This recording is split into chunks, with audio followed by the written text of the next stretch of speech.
మీకు ఎప్పుడైనా ధర్మాన్ని పట్టుకోవలసినటువంటి సందర్భం ఏర్పడినప్పుడు, జీవితంలో సంక్లిష్ట స్థితి ఏర్పడినప్పుడు, రాముడు ఇటువంటి కష్టంలో ఏం చేశాడు అని ఆలోచించవలసి వస్తే, రాముడు దేవుడు కాబట్టి అలా చేశాడు అనుకున్ననాడు రామాయణం మనకెందుకు పలికినాడు. కాదు, రాముడు కూడా నాలాటి నరుడే అనుకున్ననాడు రామాయణంలో ఉన్న ప్రతి ఘట్టం అన్వయం అవుతుంది. అందుకే రామాయణాన్ని చదివేటప్పుడు కేవలం ఒక నరుడి కథగా చదవాలి తప్ప అది భగవంతుని కథ అన్న భావనతో చదవడం అంత ఉపయుక్తమైనటువంటి విశేషం కాదు. శ్రీరామాయణం నేను మీతో ఇతపూర్వం మనవి చేసినట్లు నరుని యొక్క కథ అయిన కారణం చేత అనేకమైన ఉద్ధాన పతనములు కనపడతాయి. ఒక్కొక్క చోట సంక్లిష్టమైన సన్నివేశములు ఏర్పడతాయి. ఆ సంక్లిష్టమైన సన్నివేశాల్లో మహర్షి మెరుపులు వినిపించారు. ఆ ఒక్కొక్క శ్లోకం జ్ఞాపకం పెట్టుకుంటే అవి ధారణలో ఉండాలి. ఎందుచేత అంటే కర్ర ఇంట్లో పెట్టి వీధిలోకి వచ్చినటువంటి వాడిని కుక్క తరిమితే మా ఇంట్లో కర్ర ఉందండి అంటే అది రక్షించదు. చేత్తో పట్టుకున్న కర్ర ఏది ఉందో అది మాత్రమే కుక్క మీద పడకుండా రక్షిస్తుంది. గ్రంథాంతర్గతమైనటువంటి శ్లోకములు మనకి స్ఫురణలో ఉండవు. అవి మనం నిత్యం పాటించడానికి పనికిరావు. ఏ శ్లోకములు కంఠగతమై ఉంటాయో, ఏ శ్లోకాలు స్ఫురణలో ఉంటాయో ఆ శ్లోకములే మనకి నిజంగా జీవితంలో ఎప్పుడైనా ఇబ్బందికరమైన పరిస్థితులు ఏర్పడినప్పుడు స్ఫురణలోకి వచ్చి తట్టుకుని నిలబడి ఊంచుకోగలిగినటువంటి శక్తినిస్తాయి. అన్నిటికన్నా జీవితంలో అత్యంత ముఖ్యమైనది ఏది అంటే శాంతి. తాను ప్రశాంతంగా ఉండడం, 10 మందిని ప్రశాంతంగా ఉంచడం, దానికి వ్యక్తిత్వం ఉండాలి. ఆ వ్యక్తిత్వాన్ని ఏర్పాటు చేసుకోవడానికి శ్రీరామాయణంలో ఉండేటటువంటి ఆర్షోక్తులు, అద్భుతమైనటువంటి మెరుపులు, కొన్ని శ్లోకాలు ఎప్పుడూ జ్ఞాపకంలో ఉండాలి. శ్రీరామాయణం ఆది కావ్యం, నరుడి కథ. నేను మీకు మొట్టమొదటి రోజునే మనవి చేసి ఉన్నాను, రామచంద్రమూర్తి అవతారమే ఒక నరుడిగా వచ్చాడు. అందుకే వాల్మీకి మహర్షి ప్రశ్న చేసినప్పుడు కోన్వస్మిన్ సంప్రదంలోకే గుణవాన్ కశ్చ వీర్యవాన్ ధర్మజ్ఞశ్చ కృతజ్ఞశ్చ సత్యవాక్యో దృఢవ్రతః చారిత్రేణ చకోయుక్తః సర్వభూతేషు కోహితః విద్వాన్ కః కస్సమర్థశ్చ కశ్చైక ప్రియదర్శనః ఆత్మవాన్ కో జితక్రోధో ద్యుతిమాన్ కో ననసూయకః కస్య బిభ్యతి దేవాశ్చ జాతరోషస్య సంయుగే అని అడిగాడు. ఈ 16 గుణములు పరిపూర్ణముగా కలిగినటువంటి మానవుడు ఈ లోకమునందు ఇప్పుడు ఉన్నాడా అని అడిగాడు. అటువంటి గుణములు పరిపూర్ణముగా కలిగినటువంటి మానవుడు ఇప్పుడు ఈ లోకంలో ఉన్నాడు అని నారద మహర్షి సంక్షేప రామాయణాన్ని చెప్పిన మీదట వాల్మీకి మహర్షి రామాయణాన్ని రచన చేశారు. వాల్మీకి మహర్షికి చతుర్ముఖ బ్రహ్మగారు ఇచ్చినటువంటి వరం. ఆయన ఎప్పుడు శ్రీరామాయణాన్ని రచన చెయ్యాలని కూర్చున్నా ఆయన ఆచమనం చేసి ఘంటం చేత్తో పట్టుకోగానే రామాయణ కథలో ఉన్నటువంటి వ్యక్తుల యొక్క నడవడి తెలియడం కాదు, వాళ్ళ మనస్సులలో ఏమనుకున్నారన్నది కూడా వాల్మీకి మహర్షికి అవగతం అయ్యేది. అలా తెలిసేటట్టుగా బ్రహ్మగారు వరం ఇచ్చారు. అందుకే రామాయణాలు ఎన్ని ఉన్నా వాల్మీకి రామాయణం ఒక్కటే పరమసత్యం. యథార్థముగా జరిగిన రామకథని చెప్పినటువంటిది పరమ ప్రామాణికము, పరమసత్యమైనటువంటిది వాల్మీకి రామాయణం ఒక్కటే. కానీ రామకథ మృత సంజీవని కనుక ఎన్ని మాటలు చెప్పినా చెప్పవలసిందే కనుక ఎందరో మహాత్ములు తమ తమ భావములను చూపించి ఆనందించి ఆవిష్కరించి శ్రీరామాయణాన్ని అందించారు. కానీ ఎప్పుడైనా రామకథలో యథార్థంగా జరిగింది ఏమిటి అన్నది తెలుసుకోవాలి అంటే ఒక్క వాల్మీకి కృతమైన శ్రీరామాయణాన్ని మాత్రమే చదవాలి. అందున వాల్మీకి రచించిన రామాయణానికి ఒక ప్రత్యేక ప్రతిపత్తి ఉంది. భాగవతాన్ని వ్యాస భగవానుడు సంస్కృతంలో రచన చేసినప్పటికీ 12 స్కంధాల్ని కూడా పోతన గారు ఆంధ్రీకరించారు. ఆంధ్రీకరించినప్పుడు వారు తెలుగు భాషకి ఎంత గౌరవాన్ని, శక్తిని కట్టబెట్టారంటే మహాభాగవతంలో ఉన్నటువంటి కొన్ని ఘట్టములు తెలుగు భాషలో చదువుకున్నా కూడా సంస్కృత భాగవతం చదువుకుంటే ఏ ఫలితం వస్తుందో అదే ఫలితం వస్తుంది. రుక్మిణీ కళ్యాణానికి సంబంధించిన లేఖ సంస్కృత భాగవతంలో చదివితే ఏ ఫలితం వస్తుందో ఆంధ్ర భాగవతంలో ఉన్న రుక్మిణీ కళ్యాణం లేఖ చదివితే అదే ఫలితం వస్తుంది.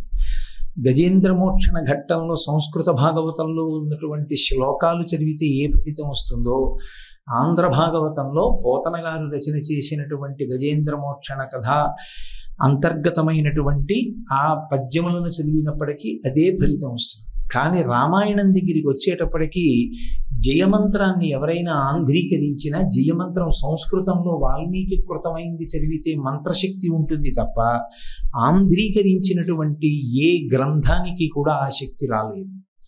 అది ఒక్క వాల్మీకి రామాయణానికి ఉన్నటువంటి గొప్పతనం. అసలు వాల్మీకి రామాయణంలో వాడినటువంటి సంస్కృతం ఎంత గొప్పదంటే, ఏ భాష వారు చదివితే ఆ భాష వారిది మా భాషలో ఉందంటారు తప్ప సంస్కృతంలో ఉందనుకోరు. అంత సరళమైన సంస్కృతంలో అంత అద్భుతంగా అందించారు వాల్మీకి.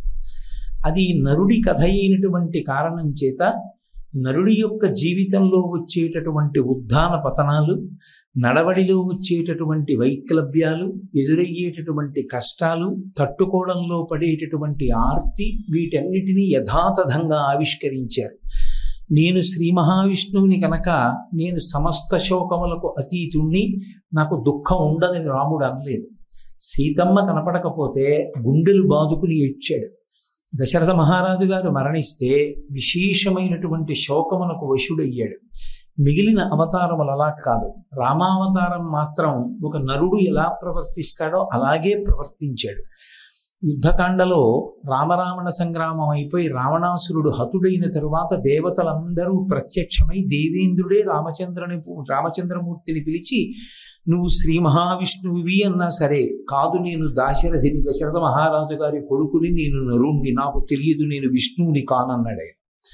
ఒక నరుడిగా ప్రవర్తించడాన్ని ఆయన ఇష్టపడ్డాడు. అందుకే శ్రీరామాయణం చదివేటప్పుడు నరుడి కథ అని చదివితే విశేషంగా ఉపయుక్తమవుతుంది.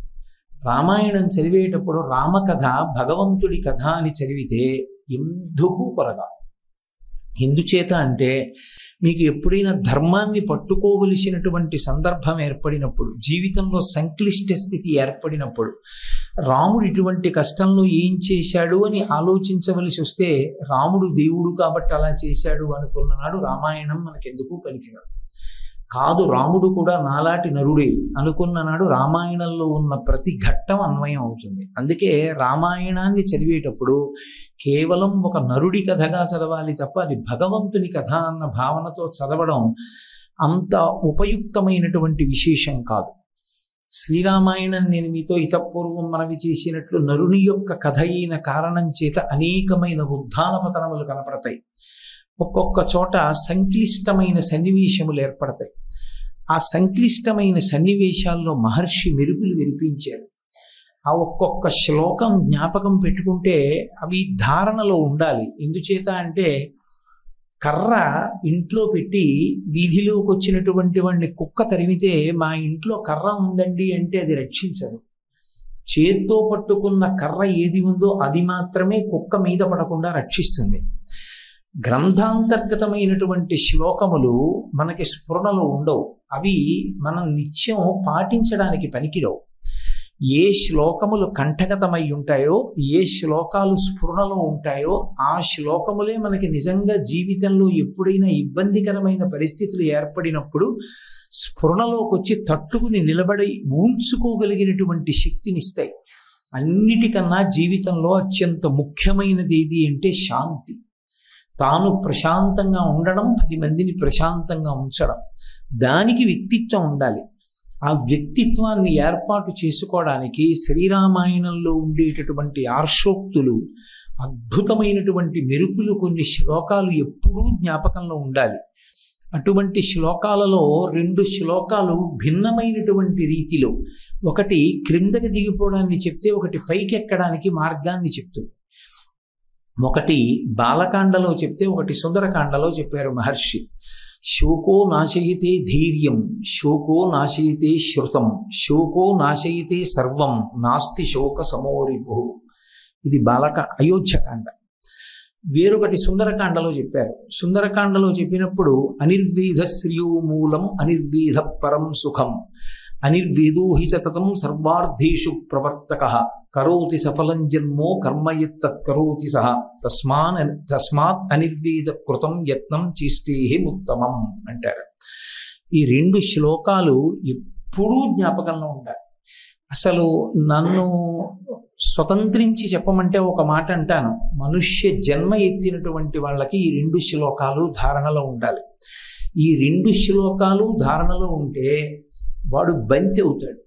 శ్లోకాలు ధారణలో లేకపోతే మృత్పిండం అవుతాడు. మృత్పిండం అంటే మట్టి ముద్ద. మట్టి ముద్ద చేతిలో పట్టుకుని ఎగరేసి ఆడుతున్నారనుకోండి, ఏ కారణం చేతనైనా కిందకి కానీ జారి పడిందో ఇక పైకి లేవదు. బంతి అలా కాదు, ఎంత బలంగా కింద పడుతుందో అంత బలంగా పైకి లేస్తుంది. ఆ పైకి లేవగలిగిన శక్తి కానీ నశించిపోయింది ఆ మనుష్యుడిలో, అక్కడితోటి ప్రమాదం వస్తుంది. అందున శోకం అనేటటువంటిది ఆవరించనటువంటి జీవితం ఉండదు. శోకము 2 కారణముల చేత కలుగుతుంది. ఒకటి, మనుష్యుడు తనంత తానుగా ఉండేటటువంటి రాగము ద్వేషము, వీటి వలన కలుగుతుంది.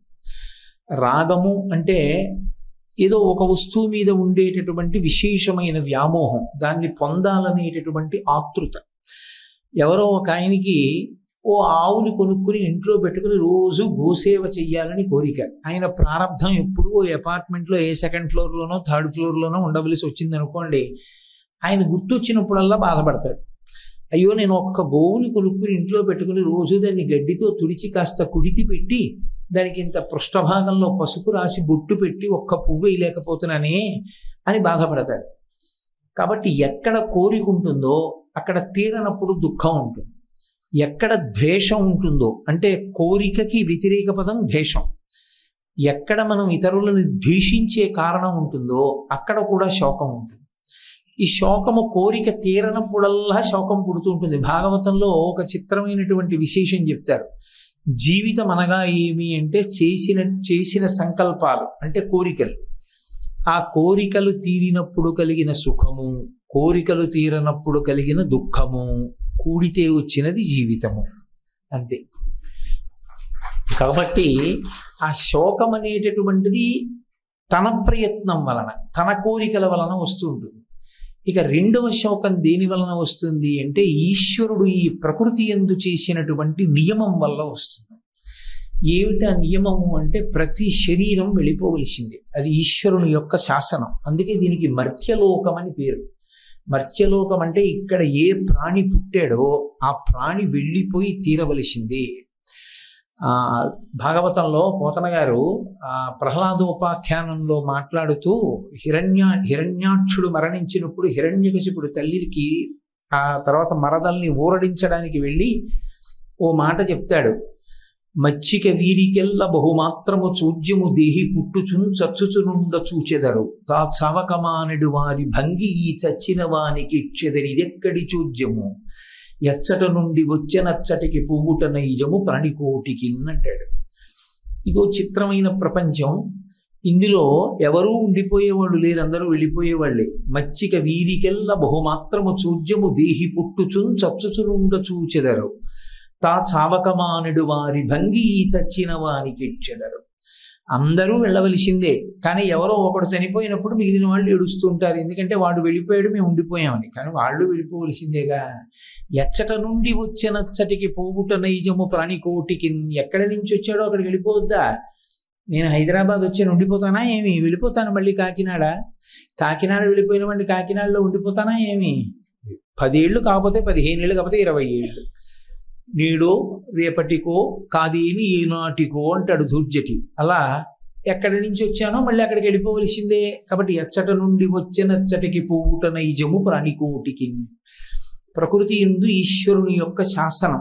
ఏ ప్రాణి ఉండడానికి వీల్లేదు. ఈ లోకంలో పుట్టాడు అంటే ఆ ప్రాణి వెళ్ళిపోవలసిందే ఏదో ఒక రోజున. అలా వెళ్ళిపోవడం అనేటటువంటిది ఈశ్వర శాసనం కనుక ఆ ప్రాణి వెళ్ళిపోయినప్పుడు మిగిలిన వాళ్ళు బాధపడతారు అనుబంధము వలన. ఓ తల్లి వెళ్ళిపోతుంది, తండ్రి వెళ్ళిపోతాడు, తాతగారు వెళ్ళిపోతారు. అంతకన్నా కిందవి చెప్పకూడదు, అమంగళకరం కనుక ఆ మాటలు నోటితో అనకూడదు. పెద్దవాళ్ళని అనడం, ఆ పెద్దవాళ్ళు వెళ్ళిపోవడం అనేటటువంటిది తథ్యం కాబట్టి అక్కడ వరకు అనొచ్చు. కాబట్టి వెళ్ళిపోవడం అనేటటువంటిది జరుగుతుంది, కానీ అనుబంధం అనొకటి ఉంటుంది. అమ్మని మించినటువంటి రూపం లోకంలో ఇంకోటి ఉండదు. రాశీభూతమైనటువంటి ఆప్యాయత అమ్మ అంటే. అటువంటి అమ్మ వెళ్ళిపోయినా, నాన్నగారు వెళ్ళిపోయినా, తాతగారు వెళ్ళిపోయినా ఏడుస్తాడు, శోకాన్ని పొందుతాడు. అసలు ఇంకొక మాట చెప్పాలి అంటే అలా శోకించకపోతే వాడు మనుష్యుడు కాడు. మనుష్యుడు అన్న తర్వాత శోకించి తీరుతాడు. ఆ అనుబంధం ఉండాలి. ఆ అనుబంధం లేకపోతే దానికి ఆ జీవితానికి అర్థం లేదు. కాబట్టి శోకము 2 కారణముల వలన వస్తూ ఉంటుంది. ఇందులో ఒక శోకంలో ఉన్నవాడిని ఊరడించడానికి ఎప్పుడూ లోకం సిద్ధంగా ఉంటుంది. అందుకే కొంచెం మొరటుగా చెప్పబడేటటువంటి సామెత ఒకటి ఉంటుంది. పిలవకపోయినా పరామర్శకి వెళ్ళు, పిలిచినా 12వ రోజు భోజనానికి మాత్రం వెళ్ళకు. ఎందుచేత అంటే పిలవకపోయినా వారిని ఊరడింపచేసి మళ్ళీ సమాజంలో వాడి కర్తవ్యంలో వాడిని నిలబెట్టాలి. అందుకని వెళ్ళాలి. వెళ్ళి ప్రోత్సహించి మళ్ళీ జీవనంలోకి తీసుకురావాలి, జీవన స్రవంతిలోకి. భోజనానికి వెళ్ళొద్దంటారు. కారణం ఏమంటే ఏమో పాపం ఉందో లేదో, ఏదో తల్లో తండ్రో వెళ్ళిపోయారని భోజనాలు పెడుతున్నాడు. ఉందో లేదో తెలుసుకోకుండా గబుక్కుని వెళ్ళిపోకు భోజనానికి. ఉంది అని స్థిరత్వం కుదిరితే వెళ్ళొచ్చు, దాంట్లో ఏం సందేహం లేదు. కాబట్టి ఊరడించడం అనేటటువంటిది ఒక శోకమునందు ఎప్పుడూ లోకం సిద్ధంగా ఉంటుంది. తల్లో తండ్రో వెళ్ళిపోయినప్పుడు ఊరడించడానికి సమాజం అంతా కూడా నడుము కట్టుకుని ఉంటుంది. మేము ఉన్నాము అని అండగా నిలబడతారు. ఇంకొక శోకం ఉంటుంది, అది స్వయంకృతం. స్వయంకృతం అని నేను ఎందుకంటున్నానంటే, నేను ఒక మాట అంటే మీరు కొంచెం వెంటనే దాని గురించి ప్రతిస్పందించకండి, మీరు బాగా ఆలోచించండి. అసలు ఈ సృష్టి యందు పరమేశ్వరుడు సృష్టించిన సమస్య లేదు. పరమేశ్వరుడు ఈ సృష్టిలో ఏ సమస్యని పెట్టలేదు. ఆయన సృష్టి చాలా చక్కగా తేటతెల్లంగా ఎక్కడ ఏ ఇబ్బంది లేకుండా ఏర్పాటు చేశాడు. హాయిగా మీరు ఇలా జీవించండి అన్నాడు. సమస్య అన్నది ఎప్పుడైనా ఎక్కడైనా పుడితే కేవలము మనసులలో ఉండేటటువంటి రాగద్వేషముల వలన జనిస్తుంది తప్ప అసలు అవి లేనప్పుడు నిష్కల్మషంగా ఉన్నాడు అనుకోండి, అసలు సమస్య అన్నది ఏర్పడే అవకాశం ఉండదు. అందుకే ఈ కష్టం అనేటటువంటిది మనిషికి ఎప్పుడు జనిస్తుంది అంటే మనోజనితం. అందుకే కష్టం అన్నది అందరికీ ఒకలా ఉండదు. వేదాంతంలో ఒకడికి కష్టం, ఒకడికి కష్టం కాదు. యథార్థమునకు కష్టము సుఖమునకు హేతు, సుఖము కష్టమునకు హేతు. నేను ఈ మాట అంటే మీకు కొంచెం అయోమయంగా అనిపించవచ్చు. కష్టం ఎక్కడుందో అదే సుఖానికి కారణమవుతుంది. ఏది సుఖమో అదే కష్టానికి కారణమవుతుంది. నేను మీకు తేలిగ్గా అర్థమయ్యేటట్టు చెప్పాలి అంటే, నేను ఉదయిస్తున్న సూర్యబింబాన్ని చూడాలి అనుకున్నాను. నడుస్తూ వస్తున్నాను, ఒక పెద్ద చెట్టు అడ్డొచ్చింది. అరే రే ఈ చెట్టు అడ్డొచ్చిందిరా, సూర్యబింబం కనపట్టలేదు అనుకున్నాను. గాలి వేసి చెట్టు కొమ్మలు ఇలా పక్కకి వెళ్ళాయి. ఇప్పుడు నాకు సూర్యబింబం కనపడింది. సూర్యబింబం కనపడడానికి ఏది కారణం? ఆ కొమ్మలే, అవి పక్కకి వెళ్ళడమే. ఆ వెళ్ళిన కొమ్మలే కాసేపు ఆగి మళ్ళీ అడ్డొస్తాయి. ఇప్పుడు మళ్ళీ ఎవరు దుఃఖానికి కారణం? ఆ చెట్టు కొమ్మలే. ఏది సుఖానికి కారణమో అదే దుఃఖమునకు కారణము. ఎందుచేత అంటే దేని వలన ఎక్కువ సుఖాన్ని పొందుతావో అదే ఎక్కువ దుఃఖానికి కూడా కారణం అవుతుంది. కారణం ఏంటంటే దాని మీద అంత అభిమానం ఏర్పడిపోయింది కాబట్టి, అది సృష్టిలో వెళ్ళిపోవడం జరుగుతుంది కాబట్టి, అది వెళ్ళిపోయిన నాడు నువ్వు దాన్ని తట్టుకోలేక విశేషమైన శోకానికి గురవుతాడు. 2, మనం గత జన్మలలో చేసిన పాపపుణ్యములు ఉంటాయి. అవి ఈ జన్మలో సుఖ దుఃఖములుగా అనుభవంలోకి వస్తాయి. దేవి భాగవతంలో వ్యాసుడు అంటాడు, కాలోహి బలవాన్ కర్త సతతం సుఖ దుఃఖయోహో నరాణం పరతంత్రాణం పుణ్యపాపానయోగత అంటాడు. ఏదో గతంలో చేసిన పాపం పుణ్యం ఉన్నాయి, అటువంటి వారికే మర్త్యలోకంలో జన్మనిస్తారు. ఎవరికి తెలుసు? ఒక్క పరమేశ్వరుడికే తెలుసు, మనకి తెలియదు. ఆయన వాటిని లెక్కలో పెట్టుకుంటాడు. పెట్టుకుని ఇవాల్టి రోజున వీడికి పాపానికి ఫలితం ఇస్తున్నానంటాడు. ఆ రోజున దుఃఖించాలి. ఒక రోజున చేసిన పుణ్యానికి ఫలితం ఇస్తున్నానంటాడు, సుఖిస్తాడు, నవ్వుతాడు.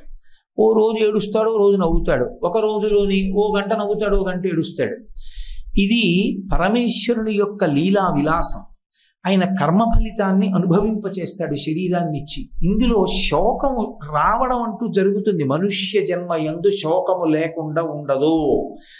అసలు మొట్టమొదట ప్రాథమికంగా ఈ విషయాన్ని ఎట్టి పరిస్థితుల్లో అంగీకరించవలసినదే. నాకు ఏ కష్టం ఉండకూడదండి, నాకు ఏ దుఃఖం ఉండకూడదండి అంటే అసలు మనుష్య జన్మలో ఉండడు. మనుష్య జన్మలో ఉన్నాడు అంటే దాని అర్థం ఏమిటంటే సుఖము దుఃఖము రెండూ అనుభవించి తీరవలసిందే. అందుకు అవసరమైతేనే మనుష్య శరీరాన్ని ఇస్తారు, లేకపోతే మనుష్య శరీరంలోకి ప్రవేశపెట్టరు. కేవల సుఖాలే అనుభవించాలి, పుణ్య ఫలితమే ఇతని చేత అనుభవింపచేస్తాను అన్నాడు అనుకోండి ఈశ్వరుడు, దేవతల యొక్క శరీరంలోకి ప్రవేశపెడతారు. అప్పుడు కేవలం సుఖమే. క్షీణే పుణ్యే మర్త్యలోకం విశంతి, ఆ పుణ్యం అయిపోయాక మళ్ళీ కింద పడిపోతాడు.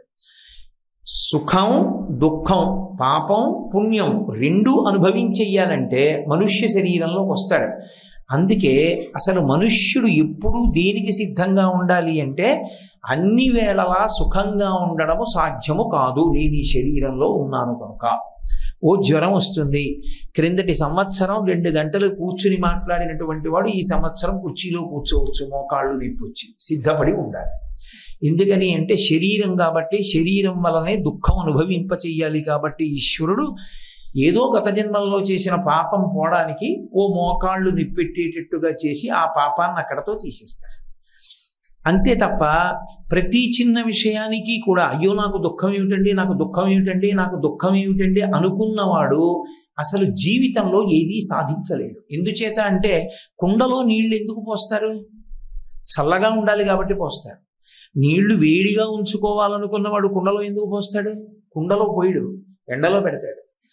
కుండలో పోసిన నీరు చల్లగా ఉండాలనుకున్నట్టే ఈ కుండలోకి ఈశ్వరుడు ప్రవేశపెట్టాడు అంటే సుఖ దుఃఖములు రెండూ అనుభవింప చెయ్యడానికే ప్రవేశపెడతాడు. కాబట్టి దుఃఖస్పర్శ లేకుండా ఏ మనుష్యుడు ఉండడు. ఆ వచ్చేటటువంటి దుఃఖం, ఆ వచ్చేటటువంటి శోకం అకస్మాత్తుగా వస్తుంది. ఒక్కొక్కసారి ఏదో తెలిసి చెప్పి ఈశ్వరుడు ఇవ్వడు పాపానికి ఫలితాన్ని. కానీ రామాయణంలో వాల్మీకి మహర్షి ఒక అద్భుతమైనటువంటి ప్రతిపాదన చేయించారు. అయోధ్యకాండలో కౌసల్యాదేవి చేత చెప్పించారు ఈ మాట. శోకో నాశయితే ధైర్యం, శోకో నాశయితే శృతం, శోకో నాశయితే సర్వం, నాస్తి శోక సమోరిపు. ఆ శ్లోకానికి అర్థం ఏంటంటే శోకో నాశయితే ధైర్యం, ఎంతటి ధైర్యవంతుని యొక్క ధైర్యాన్ని కూడా నాశనం చెయ్యగలిగినది ఇది అంటే శోకమే, దుఃఖమే.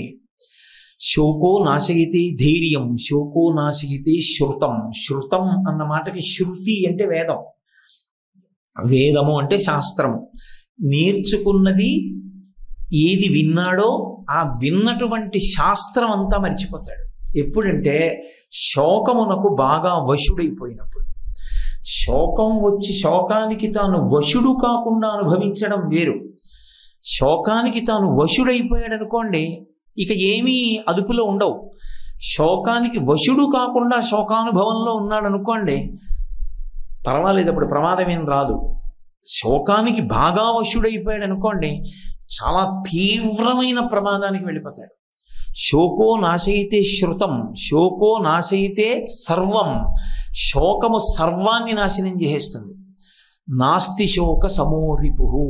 అది దాని స్వభావం ఎందుకయింది అంటే, శోకము యొక్క స్వభావం ఏమిటి అంటే ఎవడు దానికి వశుడవుతాడో వాణ్ణి నాశనం చేయడమే దాని లక్ష్యం. అందుకే శోకము రిపు శబ్దం వేశారు వాల్మీకి మహర్షి, శత్రువు అని పిలిచారు. అది చాలా ప్రమాదకరమైనది సుమా. శోకమునకు నువ్వు వశుడవైపోతే ఎంత ప్రమాదకరమైన స్థితికైనా పెడతావు. మీరు చూడండి, మీకు తేలిగ్గా అర్థం అవడానికి నేను ఒక్క మాట చెప్తా. విశేషంగా శోకానికి వశుడైపోయిన వాడు 2 మాటలు అంటాడు. ఒకటి, చంపేస్తానంటాడు అవతల వాడిని. అంటే తన శోకానికి వాడు కారణం అనుకున్నాడు అనుకోండి, వాడిని చంపేస్తానంటాడు. లేదా ఇక తాను ఆ శోకాన్ని తట్టుకోలేననుకున్నాడు, నే చచ్చిపోతానంటాడు. ఈ 2 దూష్యములే. ఈ 2 మాటలు నరజన్మలో అనకూడదు. నేను మీతో ఒక మాట మనవి చేస్తాను. ఆమరణ నిరాహార దీక్ష సంకల్పము మహాపాపము. తనని తాను చంపుకునేటటువంటి అధికారం శాస్త్రంలో లేదు. ఇది నువ్వు సృజించుకున్నది కాదు, ఈశ్వరుడు సృజించింది. ఇది ఈశ్వరుడు ఎందుకు ఇచ్చాడంటే గత జన్మలలో చేసుకున్న పాపపుణ్యాలు దీనితో అనుభవించేయమని ఇచ్చాడు. అందుకే మహాత్ముల యొక్క వేదాంత ధోరణి వేరుగా ఉంటుంది. కంచికామకోటి పీఠాధిపత్యం వహించిన ప్రాతస్మరణీయులు మహాపురుషులు చంద్రశేఖరేంద్ర సరస్వతి మహాస్వామి వారికి పూర్వాశ్రమంలో ఒక్కతే చెల్లెలు. ఆ చెల్లెలు కటిక దరిద్రంలో ఉండేవారు. ప్రపంచమంతటా ఉన్న వాళ్ళందరూ ఆయన శిష్యులే. వారు వృద్ధాప్యంలో ఉండగా నడిచి వస్తూ ఉంటే అన్ని వాహనాలు ఆపేసి రహదారులకి రెండు పక్కల నేల మీద పడిపోయేవారు ఆయనకి నమస్కరిస్తూ. ఒకప్పుడు వచ్చి అడిగారు, మీ చెల్లెలు ఇంత దరిద్రంలో ఉన్నారు, మీరు ఒక్కసారి అంటే మేము ఆమెకి ఆర్థిక పరిపుష్టిని చేకూరుస్తాం. ఆయన కళ్ళు మూసుకొని కాసేపు ఆలోచించి అన్నారు, వద్దు, ఈ జన్మలో అనుభవించేనివ్వండి అన్నారు. మీరు ఒక్కటి ఆలోచించండి, గత జన్మలో చేసిన పాపం ఏదో ఉంది, ఆ పాపం పోవాలి. ఎలా పోతుంది? అనుభవంతో పోతుంది. అనుభవించేస్తే పోతుంది. ఎవరో ఒకడు తప్పు చేశాడు, వాడిని తీసుకెళ్లి కారాగారంలో పెట్టారు 3 నెలలు, పోయింది అక్కడితో వాడు చేసిన దోషం, వదిలిపెట్టేస్తారు బయటికి. అలాగే మనం పెట్టుకున్న తీరు ఎలా ఉంటుందో పరమేశ్వరుడు పెట్టిన శాసనం అలాగే ఉంటుంది. గత జన్మలలో చేసిన పాపాన్ని పోగొట్టుకోవడానికి ఇది ఒక సాధనం. దీంతో అనుభవిస్తే కానీ పోదు, ఇది అనుభవించాలి. ఇది అనుభవించాలి అంటే దీనికి రోగం ఒకటి వస్తుంది, రోగము చేత పోగొట్టుకుంటుంది. ఏదో బాధ కలగాలి, ఎవరో చాలా బాధపడిపోయి వేడిక్కిపోయేటట్టు ప్రవర్తించావు, ఓ 4 రోజులు నీకు జ్వరం వస్తుంది. ఇప్పుడు జ్వరం వచ్చింది అంటే ఒకడిని నువ్వు వేడెక్కించిన బాధ ఇప్పుడు పోయింది అని. అందుకే ఎవరికైనా ఏదైనా కష్టం వస్తే అయ్యో పాపం అంటారంటే గతంలో చేసిన పాపం ఇలా పోతుంది అని దాని అర్థం. కాబట్టి పాపం పోవాలన్నా, పుణ్యం యొక్క ఫలితాన్ని అనుభవించాలన్నా ఒక సాధనం ఒకటి ఉండాలి జీవుడికి. ఆ సాధనము శరీరం.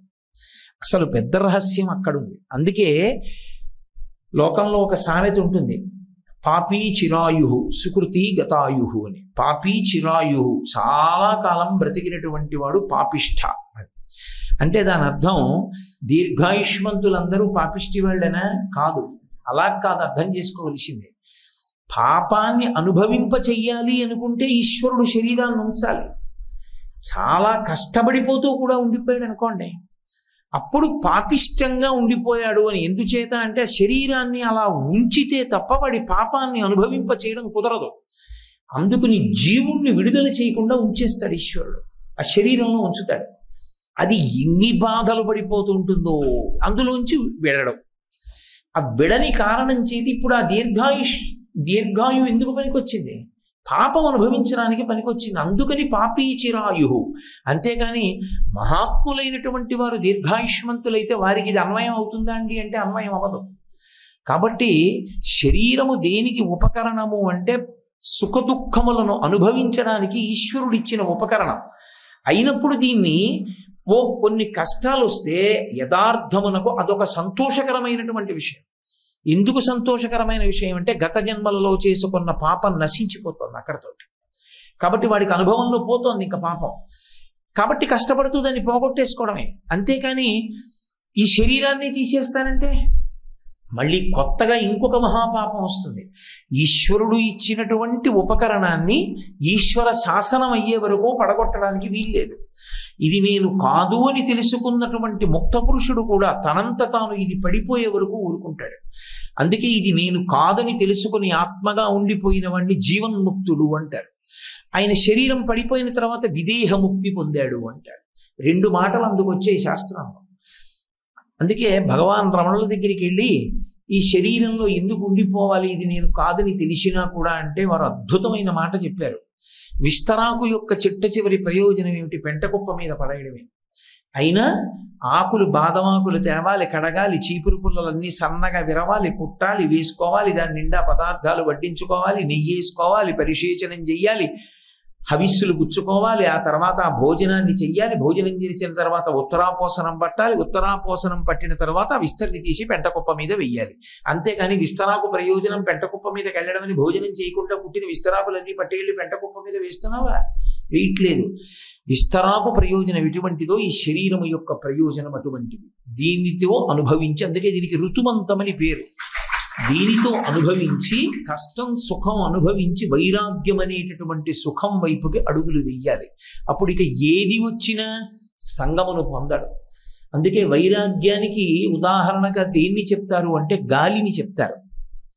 గాలి మల్లెపందిరి మించి ఎడుతుంది, మల్లెపూల సంగం తగులుతుంది, అబ్బా సువాసన అంటారు, గాలి పొంగిపోదు. అలా వెడుతుంటే ఒక కుక్క యొక్క కళేబరం మించి వెడుతుంది, వెళ్ళినప్పుడు అబ్బా దుర్వాసన అంటారు, గాలి బెంగపెట్టుకో, దేని నుంచి అయినా వెళ్ళిపోతుంది. దేనితోటి గాలికి సంగం ఉండదు. ఒకరు పొగిడారని లేదు, ఒకరు తెగిడారని లేదు, అన్నిటి మించి వెళ్ళినట్టు అన్నిటికీ తాను సాక్షిగా ఉంటాడు. పొంగు లేదు, కుంగు లేదు. తుల్య నిందా స్తుతిర్మౌలి సంతుష్టో ఏనకేనచిత్ అనికేత స్థిరమతి భక్తిమాన్ మే ప్రియో నరహ అంటాడు గీతాచార్యుడు భగవద్గీత భక్తి యోగంలో. అలా ఆ స్థితికి, వైరాగ్య సుఖానికి చేరుకోవాలి. అంతేకాని శరీరాన్ని పడగొట్టే ప్రయత్నం చేయడం, వచ్చినటువంటి చిన్న దుఃఖానికి విచలితుడైపోవడం చెయ్యకూడదు. అలా చేస్తే శోకానికి వశుడయ్యాడా, ఎంత శోకం అన్న దానితో సంబంధం ఉండదు. అది మీరు ఎంతగా పుండుని కిలికితే అంత పెద్ద పుండైనట్టు. ఎంత చిన్న కారణానికి వచ్చిన శోకాన్నైనా భూతద్దం మనసు కాని పట్టుకుందా అది చాలా పెద్ద శోకం కింద మారిపోతుంది. తట్టుకునే శక్తిని శాస్త్రాన్ని ఆధారంగా చేసుకుని, ధర్మాన్ని ఆధారంగా చేసుకుని పొందాలి మనిషి. అది చాలా అవసరం. లేకపోతే ఏమవుతుందంటే మహాపాపములన్నీ దీంట్లోంచి వస్తాయంటే శోకమునకు వశుడైపోవడం వల్లే వస్తాయి. మీరు చూడండి, సాధారణ స్థితిలో పాపం చేయడు. పాపము చెయ్యడానికి కారణం ఎక్కడి నుంచి వస్తుందంటే శోకము నుండే వస్తుంది. కోపం ఎందుకు వస్తుంది అంటే శోకంలోంచే వస్తుంది. బాధలోంచి కోపం వస్తుంది. కోపం వలన ఎంత తప్పైనా చేస్తాడు. అందుకే శోకమునకు వశుడు కాకుండా ఉండడం అన్నదానికి మనిషి ఎప్పుడూ ప్రయత్నం చేస్తూ ఉండాలి. అలా చేసే ప్రయత్నంలో ధార్మికంగా, అంటే దేహానికి వచ్చేటటువంటి కష్టాలు, ఇతరమైన కష్టములను వాటిని గత జన్మలలో చేసుకున్న పాపములు క్షయమవుతున్నాయన్న భావనతో అనుభవించడం ఒకటి. 2, శోకం వచ్చినప్పుడు ఈశ్వరుడికే మొరపెట్టుకోవడం రెండో మార్గం. నేను దీన్ని తట్టుకోలేకపోతున్నానని ఆయనకి చెప్పుకోవడం పరమోత్కృష్టమైన మార్గం. ఎంతమందికి చెప్పినా ఉపయోగం ఉండదు. ఒక్క ఈశ్వరుడికి చెప్తే ఆయన ఆదుకుంటాడు. అదే భాగవత ప్రతిపాదన. కడుపులో ఉన్నటువంటి శిశువు మీద బ్రహ్మశిరోనామకాస్త్రం వేశాడు అశ్వత్థామ. పక్కన మామగారులు ఉన్నారు 5, ధర్మరాజు, భీముడు, అర్జునుడు, నకులుడు, సహదేవుడు. అయినా సరే ఉత్తర వాళ్ళ కాళ్ళ మీద పడలేదు. తిన్నగా వెళ్ళి కృష్ణ భగవానుడి కాళ్ళ మీద పడి అయ్యా, నీ మేనల్లుడు కడుపులోన హతుడగుటయు చూసి అంది. నీ మేనల్లుడు చచ్చిపోతున్నాడు లోపల, నువ్వు అలా నించుంటావే, కాపాడంది. భగవంతుడికి చెప్పుకుంది. వెంటనే ఆయన లోపల ఉన్నటువంటి పిండాన్ని కాపాడాడు. పరమేశ్వరుడు చెయ్యలేనిది ఉండదు. అందుకే శరణాగతి అన్న మాట అక్కడ వచ్చింది. ఈశ్వర, నేను పాపం చేశాను ఖచ్చితంగా, అందులో సందేహం లేదు. నేను చెయ్యని పాపం ఉండకపోతే నువ్వు నాకు దుఃఖం ఎందుకు ఇస్తావు? ఇప్పుడు నేను ఈ దుఃఖం అనుభవించలేకపోతున్నాను. చేసిన తప్పు నాదే. ముందు దోషాన్ని అంగీకరించాలి ఈశ్వరుడి దగ్గర. అందుకొచ్చింది అజ్ఞానినా మయా దోషాన్ అశేషాన్ విహితాం హరే క్షమస్వత్వం క్షమస్వత్వం శేషశైల శిఖామణి. అది నోటితో చెప్పేది కాదు, మనసు చేత ఆవిష్కరించేది. అజ్ఞానినా మయా దోషాన్ అశేషాన్ విహితాన్ హరే. 1, 2 అశేషాన్, ఎన్ని తప్పులు చేశాను. విహితాన్ హరే, నేను ఏం చెప్పగలను? క్షమస్వత్వం క్షమస్వత్వం, నన్ను క్షమించు క్షమించు క్షమించు. ఆ బాధ తట్టుకోలేక ఈశ్వరుడికి విజ్ఞాపన చేసుకుంటే ఈశ్వరుడు రక్షిస్తాడు. ఎందుకు రక్షిస్తాడంటే ఆయనకు లక్షణం ఉంది. నమ శివాభ్యాం అశుభాపహాభ్యాం. అరేరే, వీడు తట్టుకోలేకపోతున్నాడు రా, తప్పు చేశానని ఒప్పుకున్నాడు. నా పాదాల మీద పడి క్షమార్పణ అడిగాడు. చేసిన పాపం ఫలితంగా వచ్చినప్పుడు ఎంత బాధ ఉంటుందో తెలుసుకున్నాను, ఇక చెయ్యనంటున్నాడు. కాబట్టి నేను క్షమిస్తానని ఆ పాపము యొక్క ఫలితాన్ని తగ్గించేస్తాడు. అలా తగ్గిస్తాడు కాబట్టి పాము కరవవలసిన చోట చీమతో కరిపించి వదిలిపెడతాడు. ఆపదామపహర్తారం దాతారం సర్వసంపదాం లోకాభిరామం శ్రీరామం భూయో భూయో నమామ్యహం. ఆపద అంటే మనకి తెలియకుండా వచ్చి పడిపోతున్నది, వాటిని తీసేస్తాడు. వాటి స్థానంలో ఆపదామపహర్తారం దాతారం సర్వసంపదాం. దాతారం కాదు, దాతారం. అక్కడ ఆపదలను తీసేసి దాని స్థానంలో సంపదలను ఇస్తాడు. ఎప్పుడు? అసలు నేను ఖచ్చితంగా పాపం చేసి ఉన్నాను, లేకపోతే నేను మనుష్య జన్మలోకి రాను. ఈ భాండమునందున్నానంటే నాకు దోషాలున్నా ఏవో, ఈశ్వరా నన్ను మన్నించు అని త్రికరణ శుద్ధిగా ఎవరు శరణాగతి చేశాడో వాడిని ఈశ్వరుడు మన్నిస్తాడు. ఆ శరణాగతికి నిజానికి ఏమైనా ప్రత్యేకమైన పద్యాలు శ్లోకాలు ఉంటాయా అంటే ఉండవు. మనస్సు యొక్క ఆర్తితో ఆవిష్కరణం ఒక్కటే. దూర్జటి చెప్పుకున్నాడు, రోషీరోయదు కామినీ జనుల తారుణ్యూరు సౌఖ్యంబులన్ బాసీబాయదు పుత్రమిత్ర ధన సంపద్భ్రాంతి వంచాలతల్ కోశీకోయదు నమనంబకట నీకున్ ప్రీతిగా సత్క్రియల్ చేసి చేయదు దీని తుళ్ళన చవే శ్రీకాళహస్తీశ్వర అన్నాడు. వెళ్ళి చెప్పుకున్నాడు బలహీనత. అది శరణాగతి అన్న మాటకు అర్థం. అందుకే అలా చెప్తే వినపడుతుందా అండి? మన మనసులో అనుకుంటే వినపడుతుందా అంటే వినపడి తీరుతుంది. రామకృష్ణ పరమహంసని ఎవరో ఒక ఆయన అదే అడిగాడు, అలా మనం మనసులో ప్రార్థన చేస్తే పరమేశ్వరుడికి వినపడుతుందా అని అడిగితే పరమహంస ఒక అద్భుతమైన మాట చెప్పారు. నీ ఇంట పాకుతున్న చీమలలో అతి చిన్న చీమను ఒక దాన్ని పట్టుకుని జాగ్రత్తగా కంసాలి దగ్గరికి తీసుకెళ్ళి దానికి ఎన్ని కాళ్ళున్నాయో లెక్క పెట్టించి ఒక్కొక్క కాలుకి పెట్టడానికి సరిపోయే గజ్జల పట్టాలు చేయించి కంసాలి చేసి ఇచ్చే వరకు చీమని నీ ఇంట్లో రక్షించి పట్టాలు చేసి ఇచ్చిన తరువాత చీమ కాళ్ళకి గజ్జాల పట్టాలు పెట్టి విడిచిపెట్టినప్పుడు చీమ పాకుతుంటే కదిలిన కాళ్ళకి కట్టినటువంటి గజ్జల పట్టాల నుండి వచ్చిన సవ్వడిని వినగలిగిన చెవులు ఉన్నవాడు ఈశ్వరుడు. కాబట్టి ఆయన ఏది వినలేడు, ఏదైనా వినగలడు. గజేంద్ర మోక్షణంలో ఎక్కడో ఉన్నటువంటి ఏనుగు లావొక్కింతయు లేదు ధైర్యము విలోలంబయ్య ప్రాణంబులా ఠావులు తప్పెను మూర్ఛ వచ్చే తనువుండశ్యన్ శ్రమం బయ్యడి నీవే తప్ప ఇతప్పరం పెరుగ మన్నింపందగున్ దీనుని రావే ఈశ్వర కావవే వరద సంరక్షింపు భద్రాత్మక అంటే బయలుదేరి రాలా. అక్కడుంది శరణాగతి యొక్క అందం. అందుకే శోకము నుండి తప్పుకునేటటువంటి మార్గాన్ని ప్రతిపాదిస్తుంది. శోకము ఎంత ప్రమాదకరమైనదో చెప్తుంది. శ్రీరామాయణము వేదోపబ్రహ్మణము. వేదమే రామాయణంగా వచ్చింది. వేద విద్యే పరే పుంసి జాతే దశరథాత్మజే వేద ప్రచేతసాదాసీత్ సాక్షాత్ రామాయణాత్మన. వేదమే రామాయణంగా వచ్చింది కాబట్టి వేద హృదయాన్ని శ్రీరామాయణం ఆవిష్కరిస్తుంది.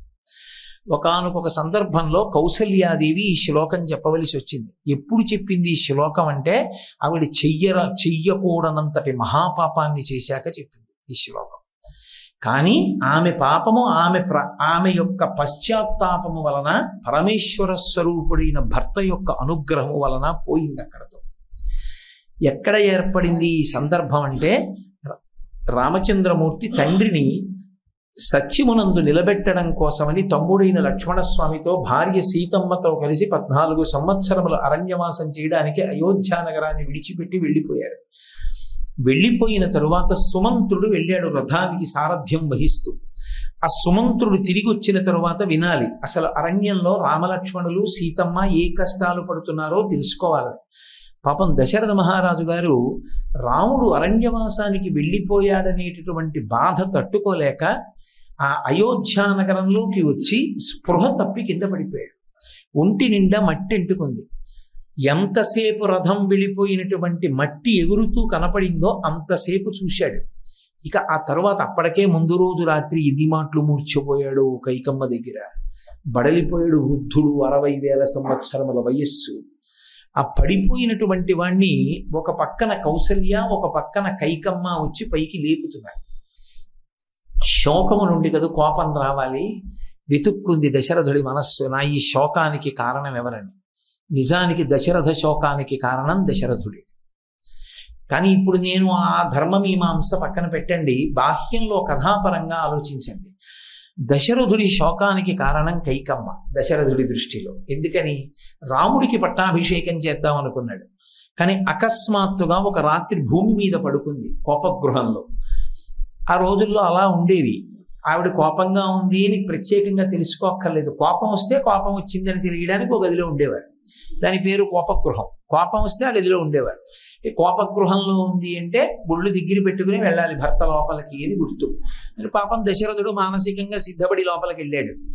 ఆమె చాలా వాదించింది. 2 వరాలు ఇచ్చావు, నాకు వరాలు ఇమ్మంది. 9 వర్షాణి దండకారణ్యమాశ్రిత చీరాజన జటాధారి రామో భవతు తాపసః అభిషేక సమారంభో రాఘవస్యోపకల్ప్యతాం అనేనైవాభిషేకేన భరతో మెభిషిచ్యతాం అంది. 14 సంవత్సరములు రాముడు అరణ్యవాసం చెయ్యాలి. నారచీరలు కట్టుకుని జటాజూటం పెట్టుకుని కాళ్ళకి చెప్పులు కూడా లేకుండా వెళ్ళాలి. ఇదే ముహూర్తానికి నా కుమారుడైన భరతుడికి పట్టాభిషేకం జరగాలి. ఈ 2 వరాలు విన్నాడు. కూర్చున్న ఆసనం మించి కింద పడిపోయాడు, మూర్ఛపడి. ఎన్ని మాటలు తెలివి తప్పిపోయాడో, ఎన్ని మాటలు అసలు కైకమ్మ పాదాల మీద తలపెట్టి ఏడ్చాడు. నన్ను మన్నించు, ఈ వరాలు ఉపసంహారం చేయమని. ఆవిడ వినలేదు. అందుకే చెప్పుకున్నాడు, నన్ను కైకేయి సత్యవాక్యము అనేటటువంటి దాని చేత బంధించింది రామా అన్నాడు. మరునాడు రామచంద్రమూర్తి దశరథుణ్ణి సత్యమునందు నిలబెట్టడానికి వెళ్ళిపోయాడు. ఇప్పుడు ఆయనకి తనకి ఇంత శోకం కలగడానికి కారణం కైకమ్మే. లేకపోతే రాముడికి పట్టాభిషేకం జరిగేది. రాముడు రాజ్య పరిపాలన చేస్తుంటే తాను చూస్తూ పరమ సంతోషంగా కాలం గడిపేవాడు. ఇంతటి ఆనందం పోవడానికి కారణం కైకమ్మే. ఇప్పుడు ఎక్కడ కోపం వచ్చిందో అక్కడ నోటి వెంట అనరాని మాట ఒకటి వచ్చేస్తుంటుంది. శోకము నుండి కోపం వస్తుంది, కోపంలోంచి పాపం వస్తుంది. అందుకే ఆయన అన్నాడు, ధూర్తురాలవు, నీకు అర్థము తప్ప కామము తప్ప ధర్మం అక్కర్లేదు. అందుకే భర్తనైనటువంటి నన్ను కాదని, నా మనస్సు కాదని వరాలు కోరుకున్నావు. విధవారాజ్యము చెయ్యుదువుగాక. నువ్వు చేసేటటువంటి రాజ్యం విధవరాజ్యం అవుతుంది. ఎందుకంటే నేను ఉండను, నేను మరణిస్తాను, కొడుకుని వదిలి ఉండలేక. 2, ఇక నువ్వు నన్ను ముట్టవద్దు. నీవు కాని, నీ మీద ఆధారపడిన సేవకులు కాని, నీ బంధువులు కాని నాకెవరూ ఏమీ కాదు. ఇక్కడ కాని పైలోకములలో కాని నిన్ను నేను పరీక్షిస్తున్నానన్నాడు.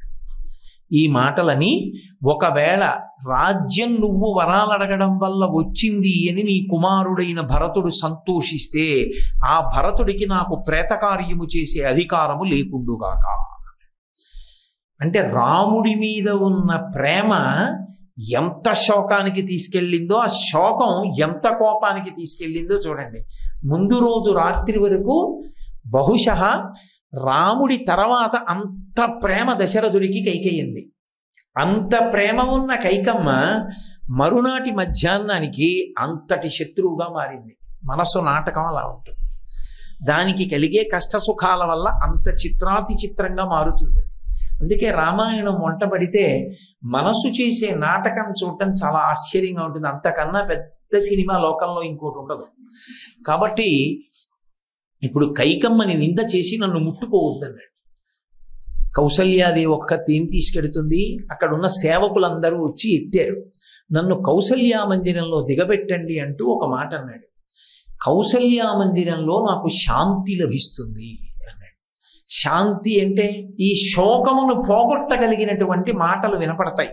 ఎందుకని? ఆమె ప్రేమైకమూర్తి. ఆమె నన్ను మన్నిస్తుంది. అయ్యో మీరు ఇంత బాధపడుతున్నారా అని నన్ను ఊరడిస్తుంది. ఎందుకని? ఆయన ఉద్దేశ్యం ఏంటి? తన కొడుకు దూరమైపోయి తానెలా బాధపడుతున్నాడో ఆ కొడుకుని కన్న తల్లి కూడా అలాగే బాధపడుతోంది. ఇద్దరి బాధ సమానం. అయ్యో మన కొడుకు అని ఆ కొడుకు వెళ్ళిపోయాడు, భర్త ఇంత బాధపడుతున్నాడని ఓదారుస్తుంది అనుకున్నాడు. అనుకుని మందిరానికి చేరాడు. సరే, సుమంత్రుడు వచ్చి వెళ్ళిపోయిన తర్వాత కౌసల్యాదేవితో బాధ పంచుకునే ప్రయత్నం చేశాడు. రాముడు వెళ్ళిపోయాడని కౌసల్య కొన్ని మాటలు చెప్పింది. నీ గురించి లోకంలో మాట్లాడేటప్పుడు కీర్తివంతుడవని, ధర్మాత్ముడవని, దయామయుడవని చెప్తుంటారు. కానీ ఈ 3 పరమ అబద్ధాలన్న విషయం నాకు ఒక్కదానికి తెలుసు.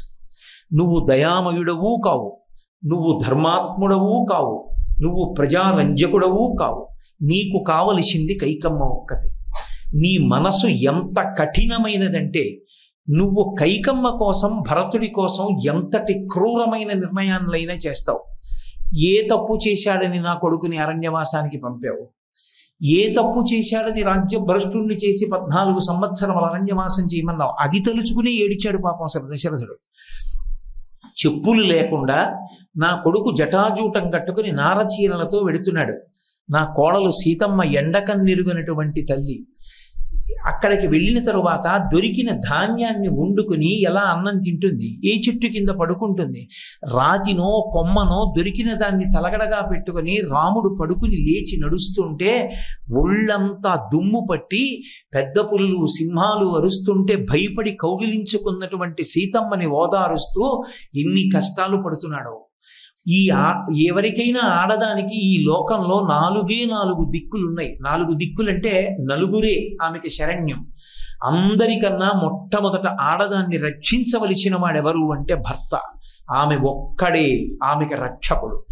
ఆ భర్తయే భార్యని ద్రోహం చేస్తే అంతకన్నా దారుణమైన విషయం ఇక లోకంలో ఇంకొకటి లేదు.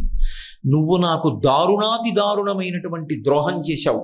ఎందుచేత ద్రోహం చేశావంటే, నువ్వు నన్ను నా కడుపున పుట్టినటువంటి కొడుకుని అరణ్యవాసానికి పంపావు. ఇప్పుడు నేను భర్తని విడిచిపెట్టి వెళ్ళకూడదు. భర్త వలన బాధ కలిగితే భార్య ఎక్కడ శాంతి పొందుతుంది? కొడుకు దగ్గర శాంతి పొందొచ్చు, రెండో స్థానం. ఆ కొడుకు లేకుండా చేశావు, ఆ కొడుకుని దూరంగా పంపించావు. మూడవ స్థానం జ్ఞాతి. నేను ఈ ఇద్దరూ లేనప్పుడు జ్ఞాతుల దగ్గరికి వెళ్ళలేను.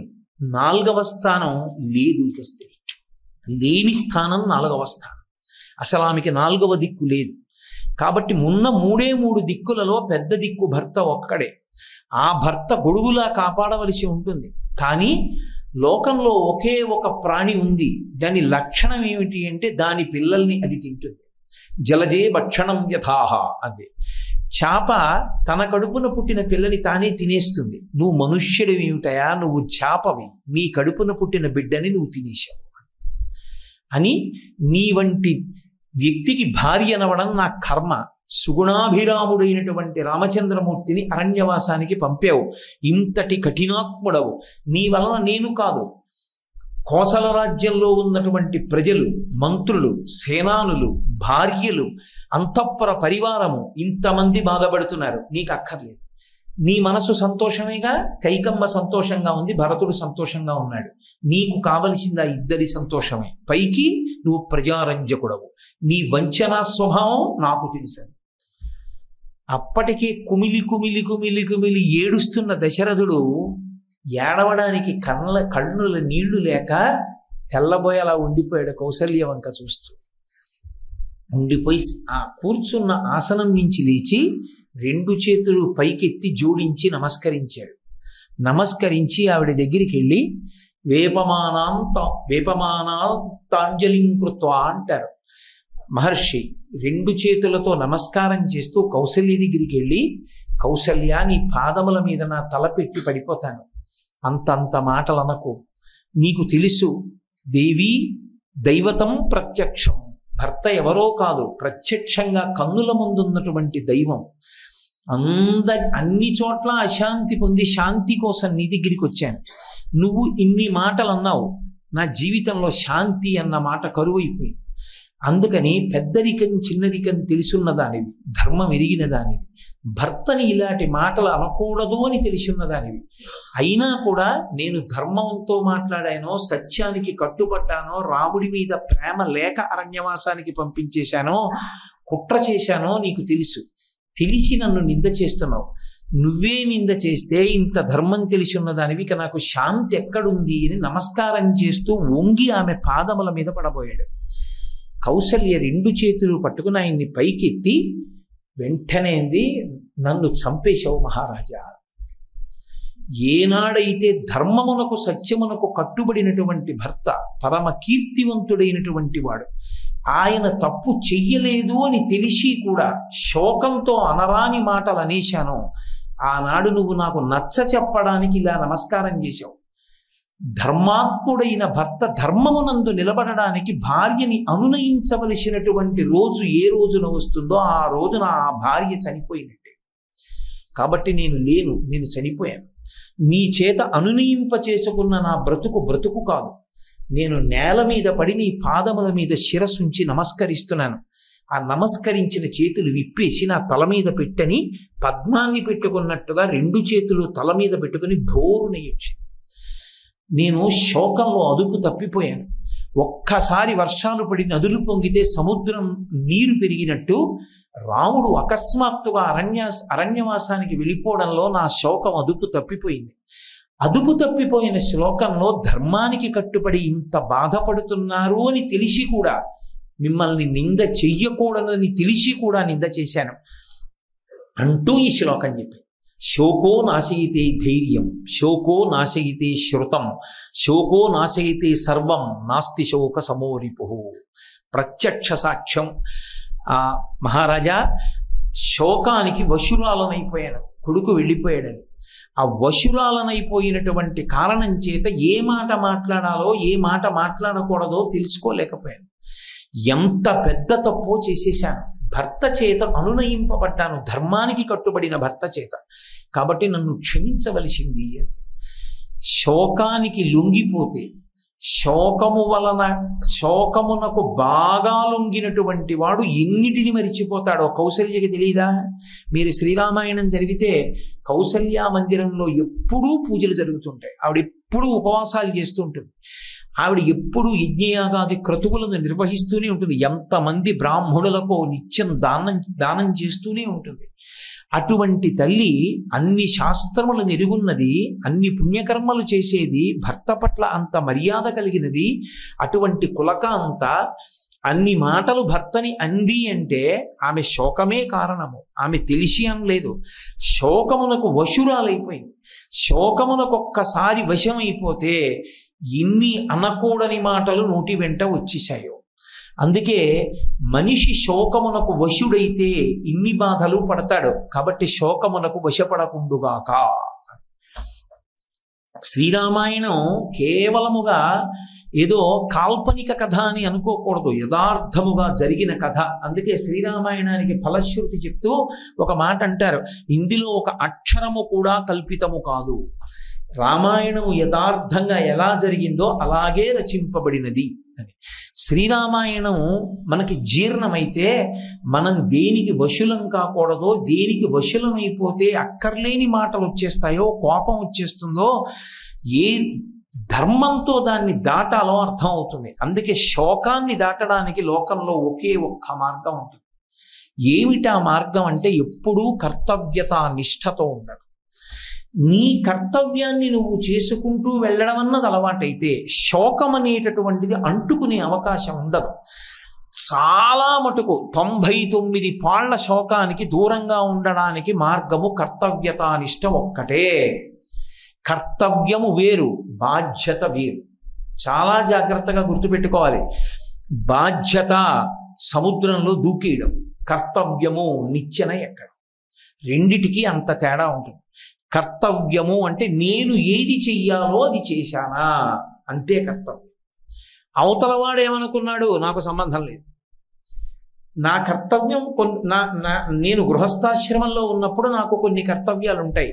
నా భార్య యొక్క యోగక్షేమములను నేను విచారణ చేశానా, నా కొడుకు సద్బుద్ధితో ప్రవర్తించేటట్టుగా మా నాన్నగారే అలా చేస్తే నేనెందుకు చేయకూడదని వాడు అనుకోవడానికి అవకాశం ఇవ్వని రీతిలో ధార్మికంగా బ్రతుకుతున్నానా, వాడికి విద్యాబుద్ధులు చెప్పించానా, ఉపనయనం చేశానా, గాయత్రి మహామంత్రం ఇచ్చానా లేదా, సంధ్యావందనం చేసుకోరా అని చెప్పానా లేదా, ఇది నా కర్తవ్యం. నేను ఏది చెయ్యాలో అది చెయ్యడం. నేను ఏది చెయ్యాలో అది చేసిన తరువాత అవతలవాడు దాన్ని సక్రమంగా పొందలేకపోతే నాకు సంబంధం లేదు.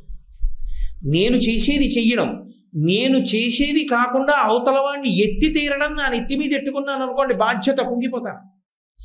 నేను చేసేది చేసుకెళ్ళిపోయాను అనుకోండి, కర్తవ్యం. అందుకే మీకు రామాయణం 24,000 శ్లోకాలు చూడండి, ఎక్కడ చూసినా కర్తవ్యం ధర్మం, కర్తవ్యం ధర్మం, కర్తవ్యం ధర్మం, ఈ 2 మాటలు తప్ప బాధ్యత అన్న మాట మీకు ఎక్కడా కనపడదు. మీకు నేను ఒక ఉదాహరణ చెప్పాలంటే, మనం ప్రతిరోజు చదువుకునే శ్లోకం, నేను కొత్తగా ఎక్కడి నుంచో తీసుకొచ్చి రామాయణంలోంచి చెప్పక్కర్లేదు. ఎక్కడ సుప్రభాతం చదివినా కౌసల్యా సుప్రజారామ పూర్వా సంధ్యా ప్రవర్తతే ఉత్తిష్ఠ నరశార్దూల కర్తవ్యం దైవమాన్హికం. ఈ శ్లోకం ముందు చదువుతాం. ఎందుకని అంటే భగవంతుడికి నిజంగా సుప్రభాతాన్ని పలికినటువంటి ఘనత పొందినవాడు విశ్వామిత్ర మహర్షి ఒక్కడే. ఎందుచేత అంటే రాముడు విష్ణువు యొక్క అవతారమని ఎరిగినటువంటి వాళ్ళు ఇద్దరు, వశిష్ఠుడు విశ్వామిత్రుడు. అందుకే వశిష్ఠోపి మహాతేజాహ ఏ చేపే తపసి స్థితాహ అంటాడు ఒక చోట. వశిష్ఠుడికి తెలుసు రాముడెవరో, నాకు తెలుసు, నీకేం తెలుసు దశరథ మహారాజా, కొడుకు అనుకుంటున్నావు అన్నాడు. అటువంటి రాముణ్ణి తన వెంట తీసుకువెళ్ళినప్పుడు రాముడు నిద్రపోతున్నాడు. అలవాట్లేదు, ముందు రోజంతా నడిచాడు, బడలిపోయి ఉండి నిద్రపోతున్నాడు. సూర్యోదయం అయిపోతాం. సూర్యోదయాత్ పూర్వం విశ్వామిత్ర మహర్షి సంధ్యావందనం చేసేసుకున్నారు. సూర్యోదయాత్ పూర్వం అయిపోవాలి సంధ్యావందనం. సూర్యోదయం అయిపోయిందంటే ప్రాయశ్చిత్తంతో చెయ్యాలి. ఇప్పుడు రాముణ్ణి లేపారు. నిద్ర లేపేటప్పుడు ఒక నియమం ఉంటుంది, ఏ కారణం చేత నిద్ర లేపకూడదు. నిద్రపోతున్న వాళ్ళని లేపితే మహాదోషం, అదొక మహాపాపం వేస్తారు ఖాతాలో. నిద్రపోతున్న వాణ్ణి లేపవలసి వస్తే భగవత్కార్యం పేరు చెప్పి లేపాలి. నాయన అసుర సంధ్య వేళ అవుతోంది, ప్రదోష వేళలో పడుకోకూడదు కదరా, ఇది పరమశివుడికి నమస్కారం చేసే సమయం, నిద్రలే అని లేపాలి. మధ్యాహ్న కాలం నందు నిద్రపోతున్నాడు అనుకోండి, ఇది ధర్మశాస్త్రంలో అర్ధాసముపార్జన చెయ్యవలసిన సమయం, అది ఈశ్వర నిర్దేశం, పడుకోకూడదు లే అని లేపాలి. ప్రాతకాలంలో నిద్ర లేపారనుకోండి, సూర్యోదయం అయిపోయింది, పరమేశ్వరుడు సూర్యబింబంగా వచ్చేసాడు, నమస్కరించాలి లే అని లేపాలి. అంతేకాని ఇంకా నిద్రపోతున్నావా లే అంటే పడుకున్నవాడికి కాదు, అలా లేపిన వాడి ఖాతాలో వేస్తారు పాపం. అలా లేపకూడదు. ఎందుకంత దోషం వచ్చిందని అడుగుతారేమో మీరు. నిద్ర లేపితే ఎందుకండి అంత పాపం వస్తుందంటారేమో. నిద్రాకాలిక సుఖము, సుషుప్తి సమాధి స్థితికి చాలా దగ్గరగా ఉంటుంది. సమాధిలోకి వెళ్ళిన వాణ్ణి సమాధిలోంచి బాహ్యంలోకి తేవడం ఎటువంటిదో, అన్నిటినీ మరిచిపోయి మనసు లయమైపోయి సుషుప్తిలో ఉన్న వాణ్ణి బాహ్యంలోకి తేవడం కూడా అటువంటిది. అది సుఖస్థితి నిద్ర. అందుకని లేపకూడదు, అది సుఖభంగం అవుతోంది కాబట్టి. అలా లేపితే ఈశ్వరుణ్ణి కారణంగా చెప్పాలి, ఏదో ఈశ్వర సంబంధాన్ని కారణంగా చెప్పకుండా లేపకూడదు. అందుకే పూర్వం ఎక్కడైనా సరే నిద్ర లేపాలి అంటే ఏదో ఒక మంగళప్రదమైనటువంటి విషయం పెట్టుకునేవారు. ఇప్పుడు అలవాట్లో పోయింది, కానీ మా చిన్నతనంలో కూడా ఉండేది. సుప్రభాతం పూజామందిరం బయట నిలబడి చదవాలి. సుప్రభాతం లోపలికి వెళ్ళి కూర్చుని చదవకూడదు. సుప్రభాతం పూజామందిరం బయట నిలబడి చదవాలి. ఏకాంత సేవ చేసినప్పుడు నిలబడకూడదు, కూర్చుని ఉండాలి. అవి రెండు నియమాలు ఈశ్వర సేవలో. ఎక్కడో పూజామందిరం దగ్గర నిలబడి యజమాని చదువుతున్నాడు అనుకోండి, పడక గదిలో పడుకున్న పిల్లవాడికి వినపడకపోవచ్చు. అందుకే ఇంట్లో యజమాని కన్నా ముందు ఎవరు లేస్తారంటే ఆడవాళ్ళు లేవాలి. ఎందుకంటే యజమానికి కావలసినవి అమర్చడానికి, అంతకన్నా పెద్ద పూజ లేదు, రామాయణమే చెప్పింది. అందుకే శ్రీకాళహస్తిలో ఇప్పటికీ కాళహస్తీశ్వరుణ్ణి నిద్ర లేపరు, జ్ఞానప్రసూనాంబని నిద్ర లేపుతారు. ముందు ఆవిడ లేచి తర్వాత ఈయన లేస్తాడు. ముందు ఆవిడికి అభిషేకం, తర్వాత ఈయనకి అభిషేకం. ఆవిడ తయారు కాంది ఈయనకి ఏమని పెడతారు?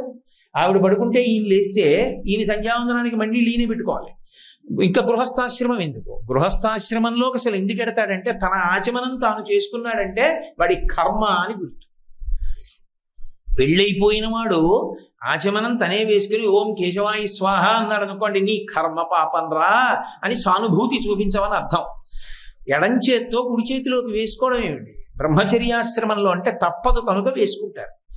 ఆచమనం తను చేయడు, భార్య వెయ్యాలి. భార్య చేతిలో వేస్తే ఆచమనం చేస్తారు. భార్య స్నానం చేసి ఉంటే కదా ఆచమనం వేయడం. ఆవిడే స్నానం చేయకపోతే ఈయన ఎడం చేత్తోనే వేసుకోవాలి. పెళ్ళయ్యి బ్రహ్మచారే అంటే వాడి దౌర్భాగ్యం, వాడి భార్య స్నానం చేయదు, ఆచమనం వేయదని. కాబట్టి భార్య ముందు స్నానం చేస్తుంది. శ్రీకాళహస్తిలో అందుకే జ్ఞానప్రసూనాంబది ముందు స్నానం. మహానుభావుడు తాడేపల్లి రాఘవనారాయణ శాస్త్రి గారు దీన్ని చమత్కారంగా చెప్పారు. ఆయనకి పెళ్ళయిన తర్వాత మేడ మీద కూర్చున్నారు. ఆ ముందు పొద్దున్న పెళ్ళయింది, రాత్రి మామగారు వచ్చారు. వచ్చి చీకటి పడుతుండగా వచ్చి పెళ్ళి ఎందుకు చేసుకున్నావో అల్లుడు అన్నారు. ఆయన కోపం వచ్చింది. పిల్లని ఇచ్చింట ఇలాంటి మాట అంటారా అని, మీరెందుకు చేసుకున్నారని పోయారు. అలాగే పెద్దవారు పితృపంచకంలో వారు మామగారిని అలా అనకూడదు అనుకుని ఆయనకి బాలామంత్రం ఉపాసన. ఆయన బాలాదేవిని ప్రార్థన చేశారు. అమ్మ ఏం చెప్పాలమ్మా అని అడిగారు. బ్రహ్మచారిగా ఎడం చేత్తో వేసుకున్నావు, అలా ఎన్నాళ్ళు వేసుకుంటావు? వేసుకోకూడదు, దూష్యం. అందుకే గృహస్థాశ్రమంలో ప్రవేశించాను. ఆచమనానికి నా చేతిలో నీరు పోయడానికి ధర్మపత్నిని స్వీకరించానని చెప్పు అంది అమ్మవారు. అది చెప్తే రాఘవనారాయణ శాస్త్రి గారి మామగారు పొంగిపోయారు. ఎంత ధర్మం చెప్పేవరా నాయన నువ్వు. కాబట్టి కౌసల్యా సుప్రజా రామ పూర్వా సంధ్యా ప్రవర్తతే. నిద్ర లేపేటప్పుడు కారణం చెప్పి నిద్ర లేపాలి. అందుకని విశ్వామిత్రుడు కారణం చెప్తున్నాడు రాముడిని నిద్ర లేపితే. పూర్వాసంధ్య, సూర్యోదయం అయిపోతోంది, నిద్రలే. ఎందుకు లేవాలి నువ్వు? పూర్వాసంధ్యా ప్రవర్తతే ఉత్తిష్ట లే నరశార్తూల కర్తవ్యం దైవమాన్నికం. దైవమాన్నికం అంటే సంధ్యావందనం చేయాలి, అర్ఘ్యం ఇవ్వాలి. లే, సూర్యోదయం అయిపోతోంది. లేవలేదనుకోండి రాముడు ఏం చేస్తాడు? విశ్వామిత్రుడు మళ్ళీ వచ్చి దేశలోకం చెప్తాడు. కౌసల్యా సుప్రజా రామ అంటాడు తప్ప పనికి మాలిన కొడక అండవు.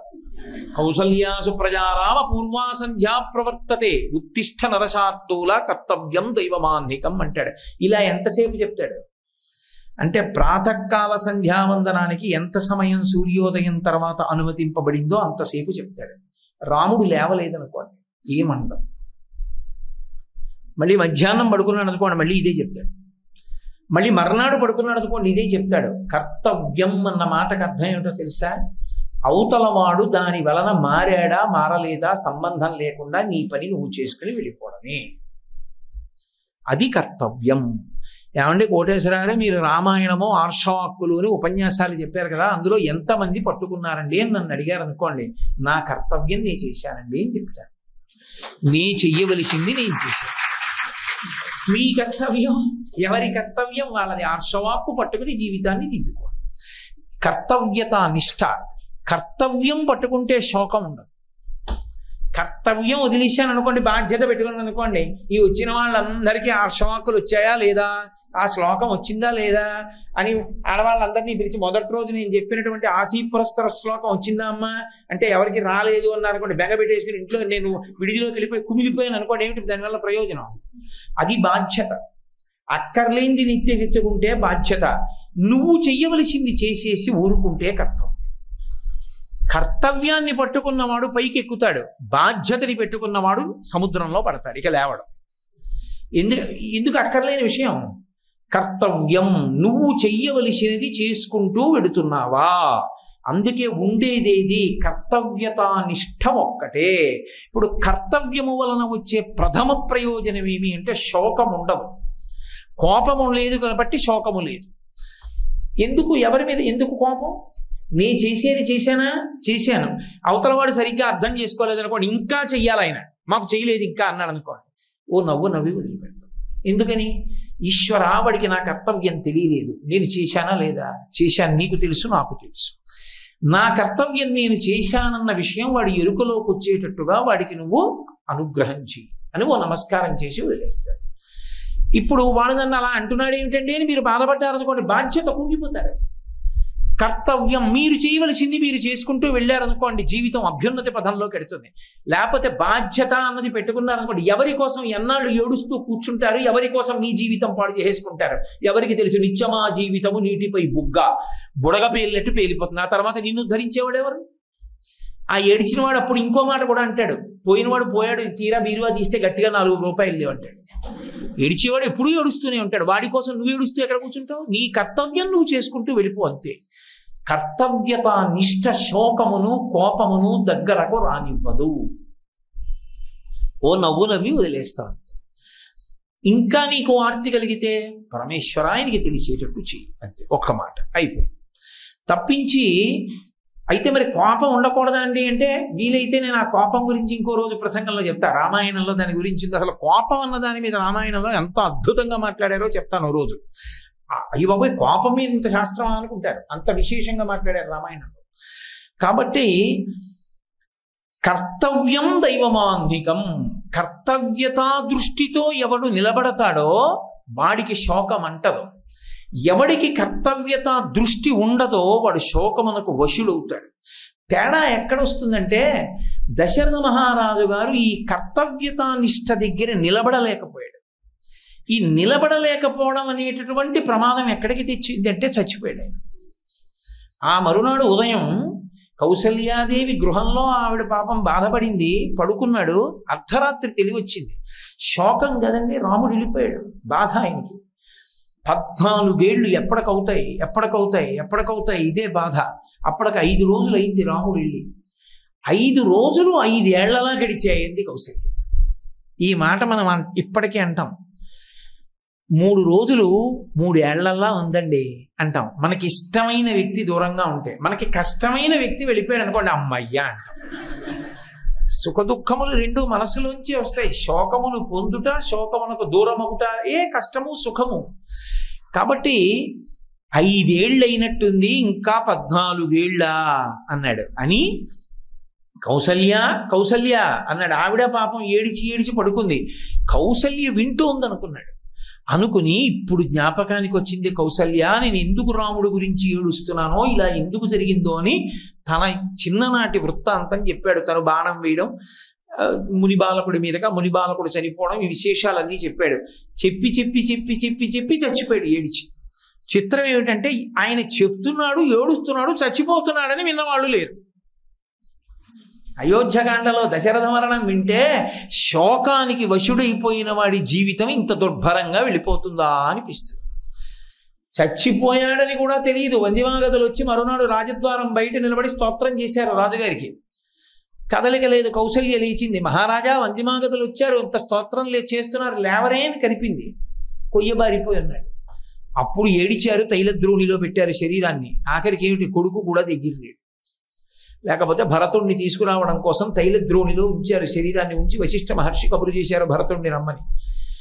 కాబట్టి శోకము, నేను అందుకే మీతో అన్నది, శోకము తాను చచ్చిపోయేటట్టయినా చేస్తుంది. అది ప్రమాదమే. శోకము వలన తాను చచ్చిపోతాడు, లేదా శోకము ఇంకోడిని చంపేస్తాననేటట్టు చేస్తాడు. ఈ రెండూ ప్రమాద హేతువులే. అందుకే అతిగా శోకానికి వశపడవద్దు రామాయణము యొక్క సందేశం. అదే శ్రీరామాయణంలో, అదే ఇక్ష్వాకు వంశంలో అపారమైన కర్తవ్యతా నిష్ట కలిగినటువంటి మహాపురుషులు ఉదయించారు. మహానుభావుడు సగర చక్రవర్తికి లేక లేక లేక లేక ఎంతో తపస్సు చేస్తే హిమాలయ పర్వతాల మీదకి వెళ్ళి మహర్షి యొక్క అనుగ్రహం చేత పుట్టినటువంటి కొడుకు అసమంజసుడు. ఆ అసమంజసుడు మహారాజుకి తెలియలేదు. ప్రతిరోజు సాయంకాలం ఆడుకుంటానని సరయూ నది ఒడ్డుకెళ్ళేవాడు. పిల్లలందరినీ పిలిచేవాడు. పిలిచి ఆ పిల్లలతో ఆడుకుంటూ ఆడుకుంటూ ఆ పిల్లల్ని పట్టుకుని ఎత్తి సరయూ నదిలోకి విసిరేసేవాడు. వాళ్ళ ఆ నదిలో కొట్టుకుపోతూ పెద్ద పెద్ద అరుపులు అరుస్తూ ఏడుస్తుంటే తాను ఒడ్డున నిలబడి నవ్వుతూ సంతోషించేవాడు. కొంతమంది పిల్లలు కొట్టుకుపోయారు, కొంతమంది పిల్లలు ఒడ్డుకొచ్చారు. రాజుగారి కొడుకు లేక లేక పుట్టాడని ఉపేక్షించారు. కానీ కొంతమంది పిల్లలు మరణించాక రాజుకి సమాచారం అంది. ఏవం పాప సమాచార సజ్జన ప్రతిబాధక పౌరాణ మిహతోదిక్తో పుత్రో నిర్వాసిత పురాత్ అన్నారు మహర్షి బాలకాండలో. ఎప్పుడైతే తన కొడుకు రాజ్యంలో ఉన్నటువంటి ఇతరుల పిల్లల్ని సరయూ నదిలోకి విసిరేసి సంతోషిస్తున్నాడని మహారాజుకి తెలిసిందో, లేక లేక లేక లేక పుట్టిన కొడుకని కూడా చూడలేదు. నీకు దేశ బహిష్కారం విధిస్తున్నాను, వెళ్ళిపో రాజ్యం నుంచి అన్నాడు అని పంపించేశాడు. కర్తవ్యతా నిష్ఠ. సింహాసనం మీద కూర్చుంటే పరిపాలకుడిగా తన కర్తవ్యమేమిటో తాను చేశానా, అదొక్కటే. ఇప్పుడు సగర చక్రవర్తి బెంగపెట్టుకోలేదు, బాధపడలేదు.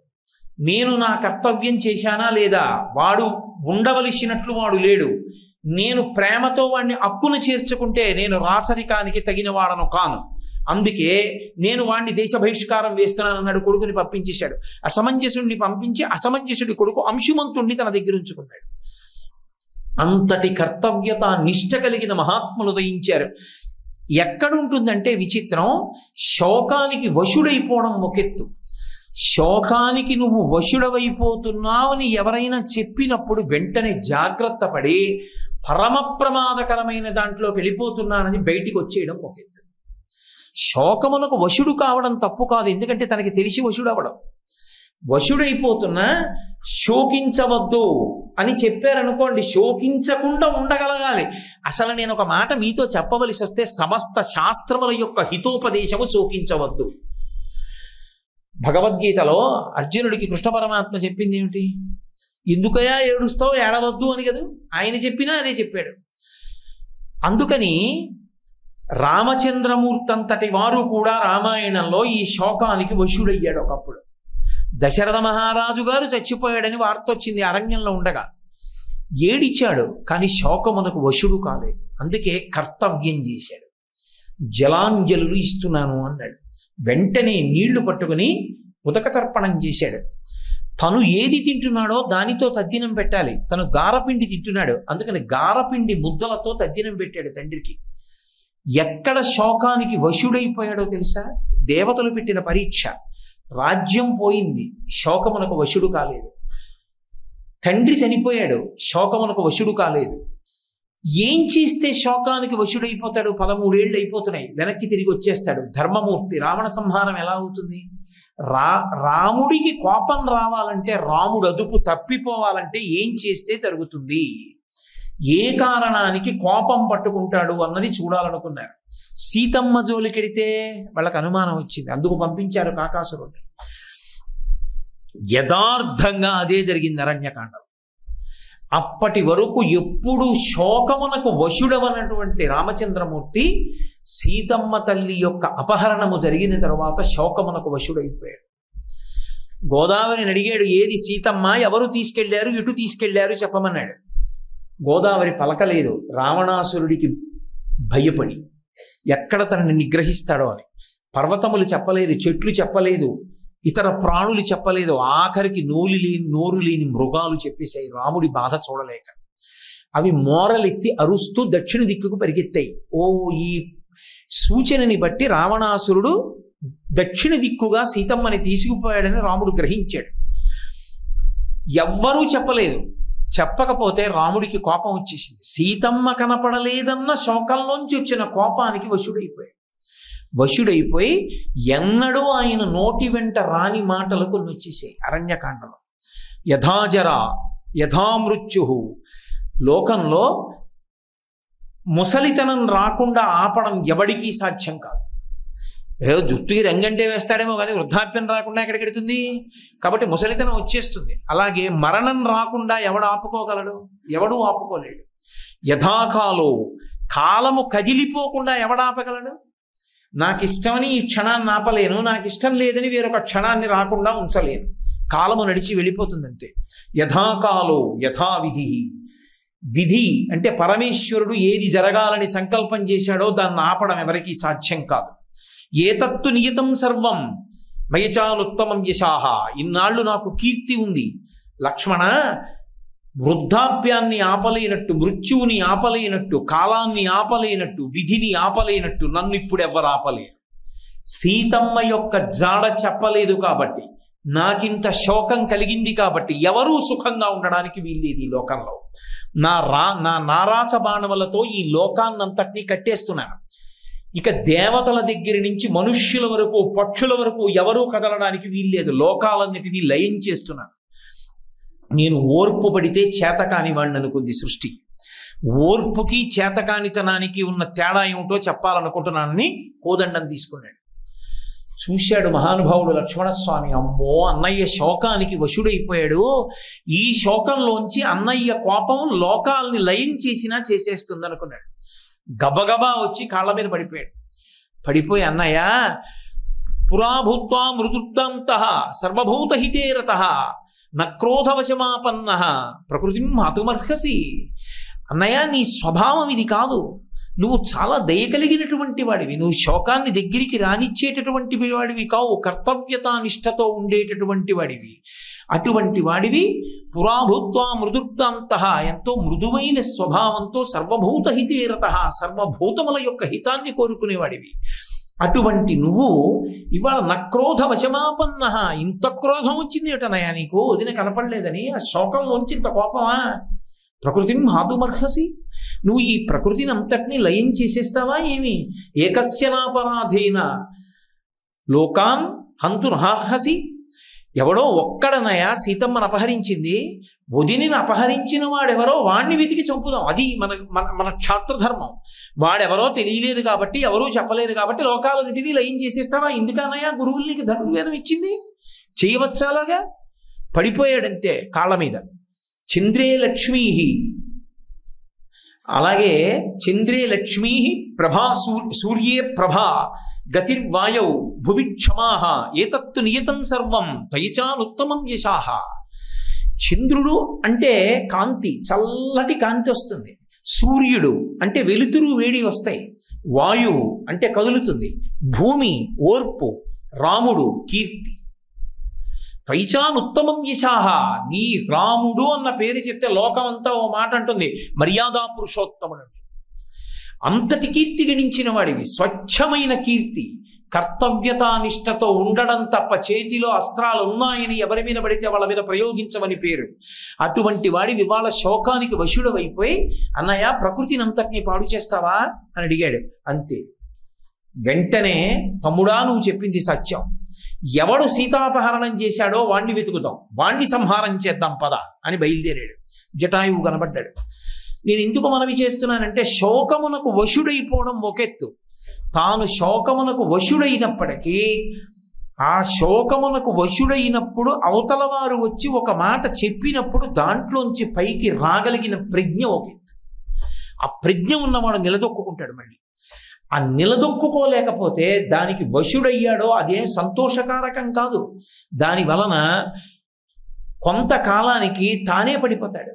అది రిపుహు, అది శత్రువు, కాబట్టి అది కబళిస్తుంది యువతల వాడిని. అందుకని శోకమునకు వశుడు కాకూడదు, నిత్యోత్సాహి అయి ఉండాలి తప్ప నేను చచ్చిపోతానన్న మాట రాకూడదు నోటి వెంట. శ్రీరామాయణంలో నిష్పక్షపాతంగా నడుస్తుంది రామాయణం. నరుడి కథ అని నేను మీతో అందుకే చెప్పాను. నరుడు కష్టం వచ్చినప్పుడు ఏ స్థితులను పొందుతాడో రామాయణంలో వ్యక్తులు అదే స్థితిని పొందుతుంటారు. సీతమ్మ అంతటిది శోకానికి వశమైపోయింది. ఒక చోట వశమైపోయి ఆవిడ ఎంత కష్టంలో ఉందో చెప్పి నోటి వెంట అనకూడని మాట వచ్చేసింది ఆవిడకి. నే చచ్చిపోతానంది ఆవిడ.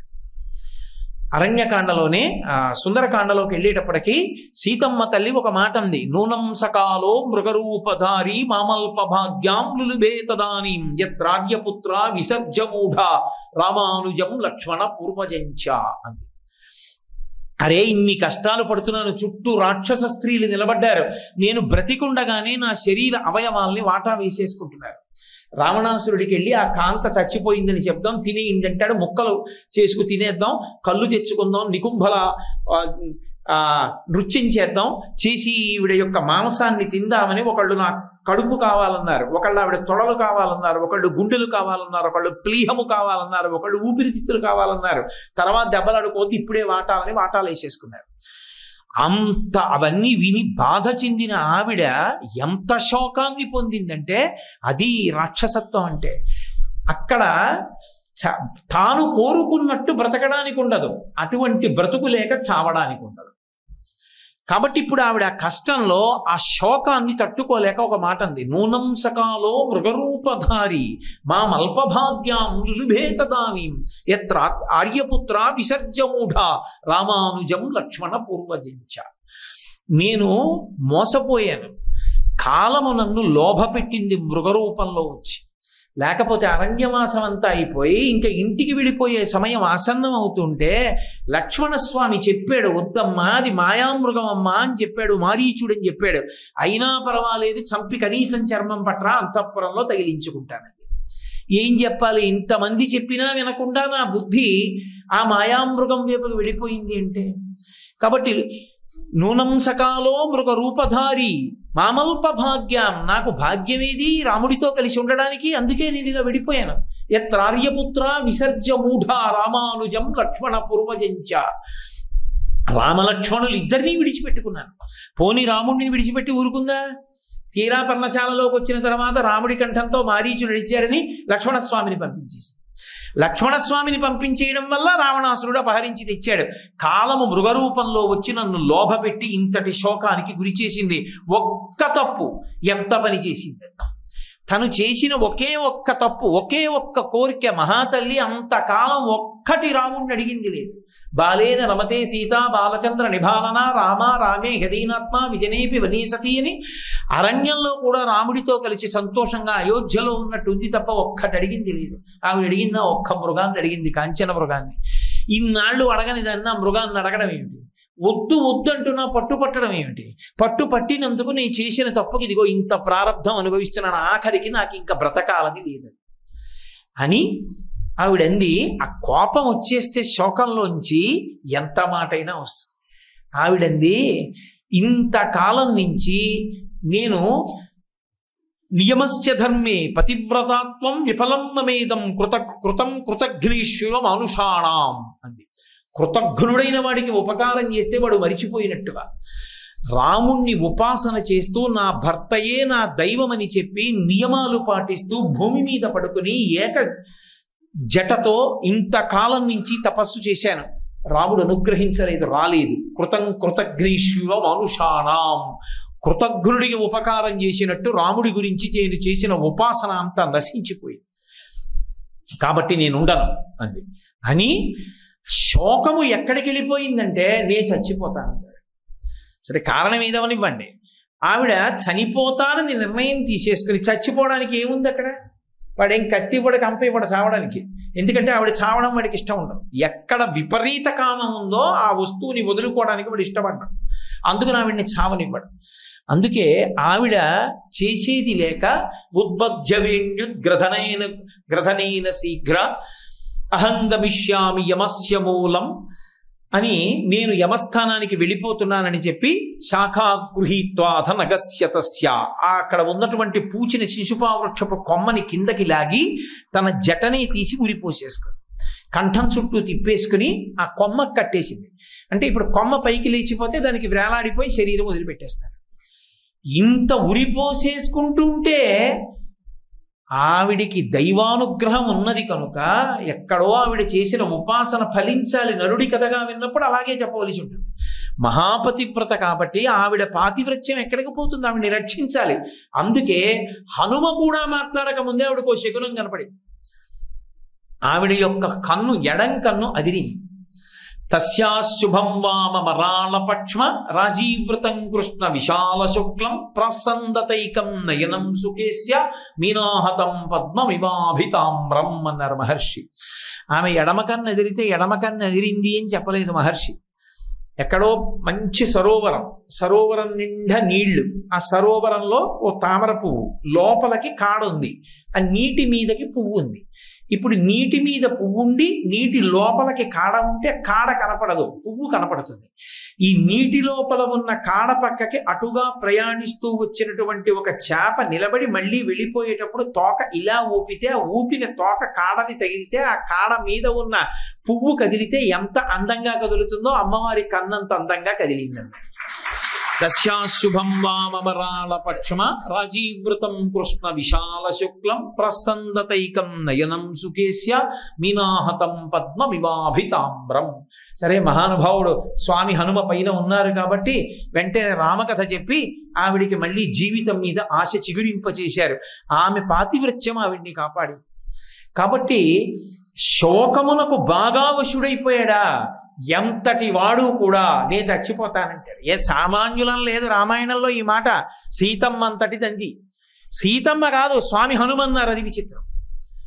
ఎవరు? మనోజవం మారుతతుల్య వేగం జితేంద్రియం బుద్ధిమతాం వరిష్టం వాతాత్మజం వానరయూధముఖ్యం శ్రీరామదూతం శిరసానమామి రామాయణ మహామాల రత్నం వందే అనిలాత్మజం. అటువంటి వాడు నేను చచ్చిపోతానన్నాడు ఆయన కూడా. ఎక్కడ? తీరా వెళ్ళారు, లంకాపట్టణం అంతా వెతికేశారు. చతురంగుళమత్రోపి నావకాశస్య విద్యతే రావణాంత పురే తస్మిన్ యంకపిర్న జగాయ సహా అన్నారు. 4 అంగుళాలు విడిచిపెట్టకుండా లంకాపట్టణం అంతా వెతికేశారు. ఎక్కడా కనపడలేదు సీతమ్మ. కాబట్టి సీతమ్మ ఇక్కడ లేదు. బహుశా సీతమ్మని తీసుకొచ్చేటప్పుడు చనిపోయి ఉంటుంది, సముద్రంలో పడిపోయి. లేకపోతే రాక్షస స్త్రీలు తినేసి ఉంటారు అనుకున్నారు. అనుకుని చిచి ఇంకా తిరిగి వెళ్ళడం అనవసరం, నేను చచ్చిపోతానన్నారు అని అందుకు చదువుతారు. సుందరకాండ వినడానికి, సుందరకాండ పారాయణ చెయ్యడానికి ఏ కారణానికి చేస్తారో తెలుసా? ఈ శ్లోకం కోసమే చేస్తారు. పారాయణలో ఈ శ్లోకం వచ్చినప్పుడు ఈ శ్లోకం చదువుకుంటే అప్పటి వరకు ఏ కష్టం చేత కుంగిపోతున్నాడో ఆ కష్టానికి విరుగుడు కూడా మనసులోనే ప్రచోదనం అవుతుంది. అందుకు చదువుతారు సుందరకాండ. అసలు ఆయువు పట్టు ఈ శ్లోకమే. అనిర్వేద శ్రియోమూలం అనిర్వేద పరం సుఖం అనిర్వేదో హి సతతం సర్వార్థేషు ప్రవర్తక కరోతి సఫలం జన్మో కర్మ యత్తత్ కరోతి సహ తస్మాద్ అనిర్వేద కృతం యత్నం చేష్టేహిముత్తమం అన్నారు. అనిర్వేద శ్రియోమూలం, మనిషి శోకాన్ని పొందకుండా ఉండడమే సమస్తమైనటువంటి ఐశ్వర్యమునకు కారణం. అనిర్వేద శ్రియోమూలం అనిర్వేద పరం సుఖం. అసలు మనిషి శోకాన్ని పొందకుండా ఉండడమే సుఖములలో కల్లా పెద్ద సుఖం. అసలు సుఖంగా ఉండడము అన్న మాటకు అర్థం ఏమిటంటే శోకానికి దగ్గరగా లేకపోవడం, శోకస్పర్శ లేకపోవడం. కాబట్టి అనిర్వేద శ్రియోమూలం అనిర్వేద పరం సుఖం అనిర్వేదో హి సతతం సర్వార్థేషు ప్రవర్తక. ఏదైనా సాధించగలగాలి అంటే ఒక్క మార్గం ఉంటుంది, శోకమునకు వశుడు కాకుండా ఉండడమే. తస్మాద్ అనిర్వేద కృతం యత్నం చేష్టేహిముత్తమం కరోతి సఫలం జన్మో కర్మ యత్తత్ కరోతి సహ. నా జన్మని సార్థక్యం చేసుకుంటాను. ఎలా సార్థక్యం చేసుకుంటాను అంటే శోకమునకు వశుడను కాకుండా మళ్ళీ వెతుకుతాను. ఎన్ని మాటలు వెతుకుతాను? సీతమ్మ దొరికే వరకు వెతుకుతూనే ఉంటాను లంక అంతా. ఇంత చెప్పిన పెద్ద ఆయన లంకాపట్టణం అంతా మళ్ళీ వెతికొచ్చారు. మళ్ళీ వెతికేసి లంక అంతా వెతికేశాను, సీతమ్మ కనపడలేదు, కూర్చున్నారు. ఒక్కసారి శోకమన్నది మనసులోకి రావాలి, కానీ ఎంత వికృతంగా ఎంత విచిత్రంగా ఆలోచనలు మారిపోతాయో చూడండి. ఇంతటి బుద్ధిమతాం వరిష్టం, ఇంతటి మహానుభావుడు తాను సంకల్పం చేస్తే చిటికిన వేలుతో లంకనంతటినీ నాశనం చేయగలిగిన మహాపురుషుడు ఆయన అనుకున్నారు, సీతమ్మని రావణాసురుడు తీసుకుని వచ్చేటప్పుడు బహుశः పెనుగులాడ్డంలో ఆమె అదుపు తప్పి కింద పడిపోయి సముద్రంలో పడిపోతే జలచరములు తినేసి ఉంటాయి. లేకపోతే అంత వేగంగా పుష్పక విమానంలో తీసుకొస్తూ వెనక రామబాణములు పడతాయేమోనని భయపడినటువంటి రావణాసురుడు సీతమ్మని పుష్పక తీసుకొస్తున్నప్పుడు, వేగంగా తీసుకొస్తున్నప్పుడు ఆమె ఆ వేగంతో సముద్రాన్ని వంక చూసి కళ్ళు తిరిగి కింద పడి మరణించి ఉంటుంది. లేదా రావణాసురుడు సీతమ్మని అపహరించి తీసుకుని వచ్చిన తరువాత రావణాసురుడు నిర్బంధించిన కారణం చేత ఇక జీవితం మీద ఇచ్చలేక శరీరాన్ని విడిచిపెట్టి ఉంటుంది. లేదా ఎంతకాలం ఈ కష్టాలు పడతామని రావణాసురుడి యొక్క భోగమునకు అంగీకరించేసిందేమో. ఏ మహానుభావుడు అవ్యక్తరేఖామివ చంద్రరేఖాం పంశుప్రసిద్ధామివ హేమరేఖాం క్షతప్రరూఢామివ బాణరేఖాం వాయుప్రభిన్నామివ మేఘరేఖాం ఉష్ణార్థితాం సానుసృతాస్రకంఠీం పురావరారోత్తమ నిష్కంఠీం సుజాతపక్ష్మామభిరక్తకంఠీం వనీ ప్రవృత్తామివ నీలకంఠీం అన్నారు వెతుకుతున్నప్పుడు. మా తల్లి సీతమ్మ వీళ్ళందరూ పడుకున్నట్టు పడుకోదు, ఏడుస్తూ ఉంటుంది. మా అమ్మ కన్నుల వెంట బాష్పధారలు పడుతుంటాయి. ఉష్ణార్థితాం సాను శృతాస్రకంఠీం, వేడి కంటి నీరు పడి ఆమె వక్షస్థలం తడిసిపోయి ఉంటుంది అని ఊహించినటువంటి హనుమ రావణాసురుడితో ఆమె ఆయన చేసిన ప్రతిపాదనను అంగీకరించిందేమో. లేక ఒక్కనాటికటువంటి పని నా తల్లి చెయ్యదు కనుక, అంగీకరించలేదు కనుక క్రోధం వచ్చినటువంటి రాక్షస స్త్రీలు ఆమెని సంహరించి తినేశారేమో. లేక ఆమెయే ఆత్మహత్య చేసుకుందేమో. లేక రావణాసురుడే ఆమెని చంపేశాడేమో. కాబట్టి ఇప్పుడు సీతమ్మ కనపడలేదు. నేను వెనక్కి వెళ్ళి సీతమ్మ కనపడలేదన్న మాట రామచంద్రమూర్తికి చెప్పగానే రామచంద్రమూర్తి ప్రాణం విడిచిపెడతాడు. ఆ వెనక లక్ష్మణుడు, ఆ వెనక భరతుడు, ఆ వెనక శత్రుఘ్నుడు, ఆ వెనక కౌసల్య, ఆ వెనక సుమిత్ర, ఆ వెనక కైకేయి, ఆ వెనక కోసల రాజ్యం అంతా. ఇది తెలిసి మాట నిలబెట్టుకోలేకపోయానని సుగ్రీవుడు చచ్చిపోతాడు. సుగ్రీవుడు చచ్చిపోతే తారతో రుమతో అంగదుడు తర్వాత వానర ప్రముఖులందరూ కూడా కొండల నుంచి దూకి సముద్రంలో పడి చచ్చిపోతారు. మిగిలిన వానర వీరులందరూ అగ్నిహోత్రంలో దూకేస్తారు, విషం పుచ్చేసుకుంటారు, బాణాలతో గుచ్చేసుకుంటారు. నరులు వానరులు ఇద్దరు ఉండరు. 2 వంశములను నశింపచేసే నా తిరుగు ప్రయాణం ఎందుకు, నేను వెళ్ళనన్నాడు. తన చావు కాదు, ఎంతమంది చావు ఊహించారు. ఇంత బుద్ధిమతాం వరిష్టం. సీతమ్మ కనపడలేదన్న శోకం ఒక్కసారి వశుడైపోతే అసలు ఆ నిరాశావాదానికి అంతు లేకుండా వెళ్ళిపోయిందంటే. ఇంతమంది చచ్చిపోతారన్నారంతే. ఇంతమంది చచ్చిపోతారు, నేను వెళ్ళను. ఏం చేస్తాను? హస్తాదానో ముఖాదానో నీతో వృక్షమూలిక వానప్రస్థో గమిష్యామి హదృష్ట్వా జనకాత్మజాం. సీతమ్మ కనపడిందా? కనపడుతుంది. కనపడలేదా? ఇలాగే కూర్చుంటాను. చేతిలో పడిందా? తింటాను. లేదా ఊరుకుంటాను. పక్షులు వచ్చి తినేస్తే ఊరుకుంటాను, శరీరం పోతుంది. జంతువులు తినేస్తే ఊరుకుంటాను. లేదా అగ్నిహోత్రంలో దూకేస్తాను, లేదా సముద్రంలో పడిపోతాను. కానీ చేసిన ఉపాసన అని ఒకటి ఉంటుంది కదూ, భక్తి అన్నది ఒకటి ఉంటుంది కదూ, అది పైకి తీసుకొచ్చి సంపాతి చెప్పాడు ఇక్కడ ఉందని. కాబట్టి నా తల్లి తప్పకుండా కనపడుతుంది. నేనే ఎక్కడో పొరపాటు చేస్తున్నాను. నేను వెతకడం ఏమిటన్నారు. అప్పుడు నమోస్తు రామాయ సలక్ష్మణాయ దేవ్యై చ తస్యై జనకాత్మజాయై నమోస్తు రుద్రేంద్ర యమానిలేభ్యో నమోస్తు చంద్రార్క మరుద్గణేభ్య అని స్తోత్రం చేసి అశోకవనం కనబడితే ఒక్క దూకారు అందులోకి. కాబట్టి రామాయణాన్ని నరుడి కథగా వినండి. శోకానికి వశుడైపోతే చచ్చిపోతానన్న మాట రామాయణంలో ఎంతమంది అన్నారు. స్వామి హనుమ దగ్గర నుంచి సీతమ్మ ఆ శోకంలోంచి అనరాని మాటలు ఎన్ని వచ్చేస్తాయో. ఒక్క రామాయణం కాదండి, శోకమునకు వశుడైపోయినటువంటి వాడిని రక్షించుకోవడానికి వాడు ధర్మమునందు భక్తి ఎందు ఉంటే పరమేశ్వరుడు పడరాని పాటలు పడవలసి వస్తుంది వాడి కోసం. ఆ శోకం అంత ప్రమాదాన్ని తీసుకొస్తుంది. అర్జునుడు వేరొక వైపు యుద్ధం చేస్తున్నాడు. సైంధవుడికి వరం, పరమశివుడు ఇచ్చినటువంటి వరం. ఒక్కరోజు మాత్రమే అర్జునుడు వినా మిగిలినటువంటి పాండవుల్ని నువ్వు నిగ్రహించగలవని. అభిమన్యు కుమారుడు పద్మవ్యూహంలో ప్రవేశించాడు. ఆయనని అధర్మ యుద్ధంలో మట్టు పెట్టారు. సైంధవుడితో యుద్ధం చేయడంలో ఈ 4 పాండవులు ఓడిపోయారు. ఎందుచేతనంటే పరమశివుడి వరం ఉంది, ఒక్కరోజు అడ్డుపడగలడు. ధర్మరాజు, భీముడు, నకులుడు, సహదేవుడు 4 ఓడిపోయారు. అర్జునుడు కొడుకు చనిపోయాడు. అర్జునుడు సాయంకాలం యుద్ధం నుంచి శిబిరానికి తిరిగి వచ్చాడు. నీ కొడుకు చనిపోయాడు అన్నాడు. విపరీతంగా శోకించాడు. మీరు 4 ఏం చేస్తున్నారని అడిగాడు. మేము 4 చాలా ప్రయత్నం చేశాం కానీ పరమశివుడి వరం ఉంది సైంధవుడికి, మమ్మల్ని వెళ్ళనివ్వలేదు, ఒకరోజు ఆపగలడు, అందుకని మమ్మల్ని ఆపేశాడన్నారు. ఇప్పుడు శోకములోని కోపం సైంధవుడి వైపుకి తిరిగింది. తొందరపడి వైరివీరులందరూ నిలబడి ఉండగా ప్రతిజ్ఞ చేశాడు, రేపటి సూర్యాస్తమయానికి సైంధవుడి తల తరగకపోతే నేను చితి మీద నా శరీరాన్ని పెట్టి కాల్చేసేసుకుంటానన్నాడు. అన్న అర్జునుడు పడుకున్నాడు, నిద్రపోనివాడు కృష్ణ పరమాత్మ. ఎందుకని? శోకంలో కోపం వచ్చి ప్రతిజ్ఞ చేశాడు. నిద్రపోవడం మాని శిబిరంలో తిరుగుతూ దారుకుణ్ణి పిలిచాడు, రథసారథిని. చూశావా, తొందరపడి చేసేశాడు ప్రతిజ్ఞ. ఏమిటో చాలా తేలికనుకుంటున్నాడు. అవతల ఉన్నటువంటి వాళ్ళు అతిరథ మహారథులు, భీష్మ, ద్రోణ, కర్ణ, ఇటువంటి వీరులందరినీ దాటి వెళ్ళాలి. రేపు ద్రోణాచార్యుల వారు గురువు, ఆయన వ్యూహం రచిస్తాడు, ఎక్కడో పెడతాడు తీసుకెళ్ళి. నిజంగానే అటువంటి వ్యూహరచన చేశాడు. సూర్యుడు పొద్దు దిగే లోపల అసలు సైంధవుడి దగ్గరికి వెళ్ళడం కుదరదు. ఈ అర్జునుడిని నేను ఎలా రక్షించుకోవాలి అని రాత్రల్లా నిద్రపోలేదు. మర్నాడు యుద్ధానికి బయలుదేరారు. కృష్ణ పరమాత్మ ఎలా ఊహించాడో అలాగే వ్యూహరచన చేశాడు ద్రోణాచార్యుల వారు. వ్యూహంలో చిట్ట చివరికి తీసుకెళ్లి సైంధవుణ్ణి పెట్టాడు. సూర్యుడు పొద్దు నడిచిపోతోంది, మధ్యాహ్నం అయిపోయింది, సాయంకాలం అయిపోయి పశ్చిమ దిక్కుకి దిగిపోతోంది. ఇంకా 6 అతిరథుల్ని ఓడిస్తే మహారథుల్ని ఓడిస్తే తప్ప వెళ్ళాడు సైంధవుడి దగ్గరికి. అప్పుడు చూశాడు వెనక్కి, బావా అయిపోతోంది సూర్యాస్తమయం. అయిపోయిందా? ఏ యుద్ధం లేదు. అంతమంది ముందు ప్రతిజ్ఞ చేసేశాడుగా. శోకంలో తొందరపడిపోయి తన శరీరాన్ని చితి మీద పెట్టి కాల్చేస్తారు. కాల్చి అర్జునుడి యుద్ధం ఎక్కడ జరుగుతుంది? ఇంకా కౌరవులకి రాజ్యం వెళ్ళిపోతుంది. బావా చూశావా, తొందరపడి అన్న మాట ఎంత ప్రమాదం తెచ్చిందో. సూర్యాస్తమయం దగ్గరికి వచ్చింది, కానీ ఇంకా కొద్ది నిమిషాల వ్యవధి ఉంది, అవలేదు సూర్యాస్తమయం.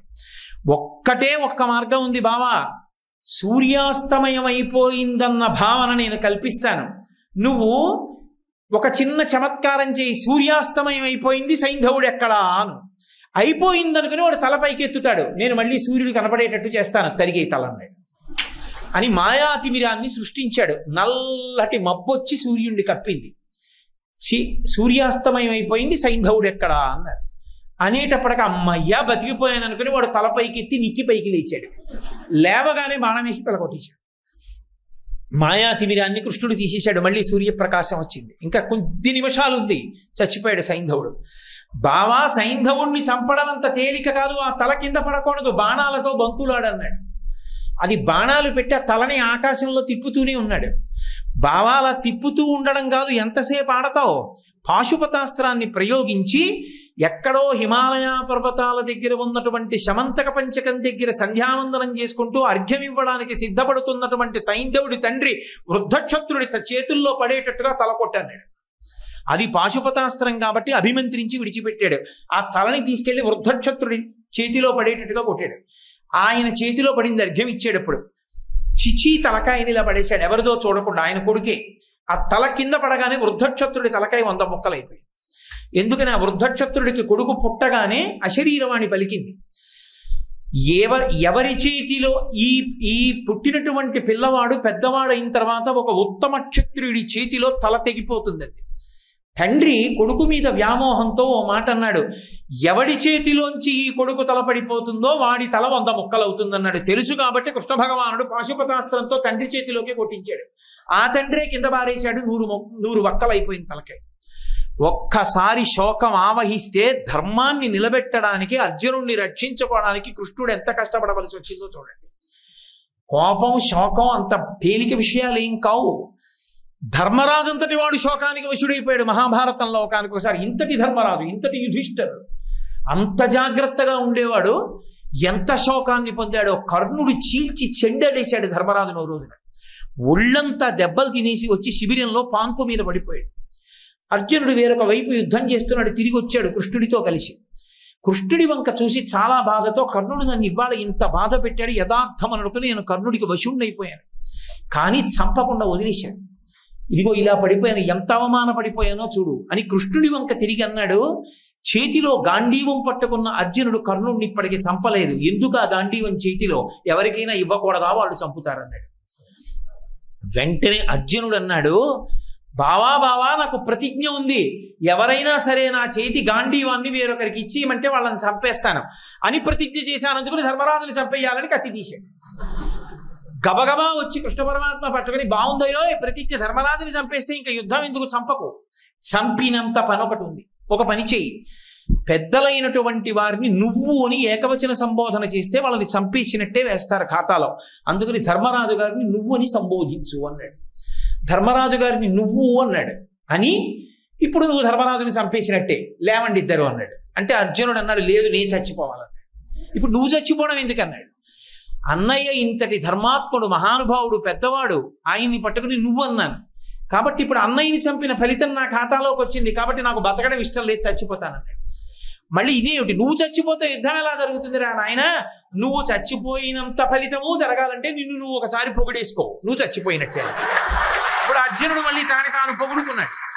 ఒకసారి శోకానికి వశులైపోతే, ఆ శోకంలోంచి కోపం పుట్టేస్తే, కోపంలోంచి ప్రతిజ్ఞలు పుట్టేస్తే అందులోంచి ఎన్ని ప్రమాదాలు వస్తాయో చూడండి.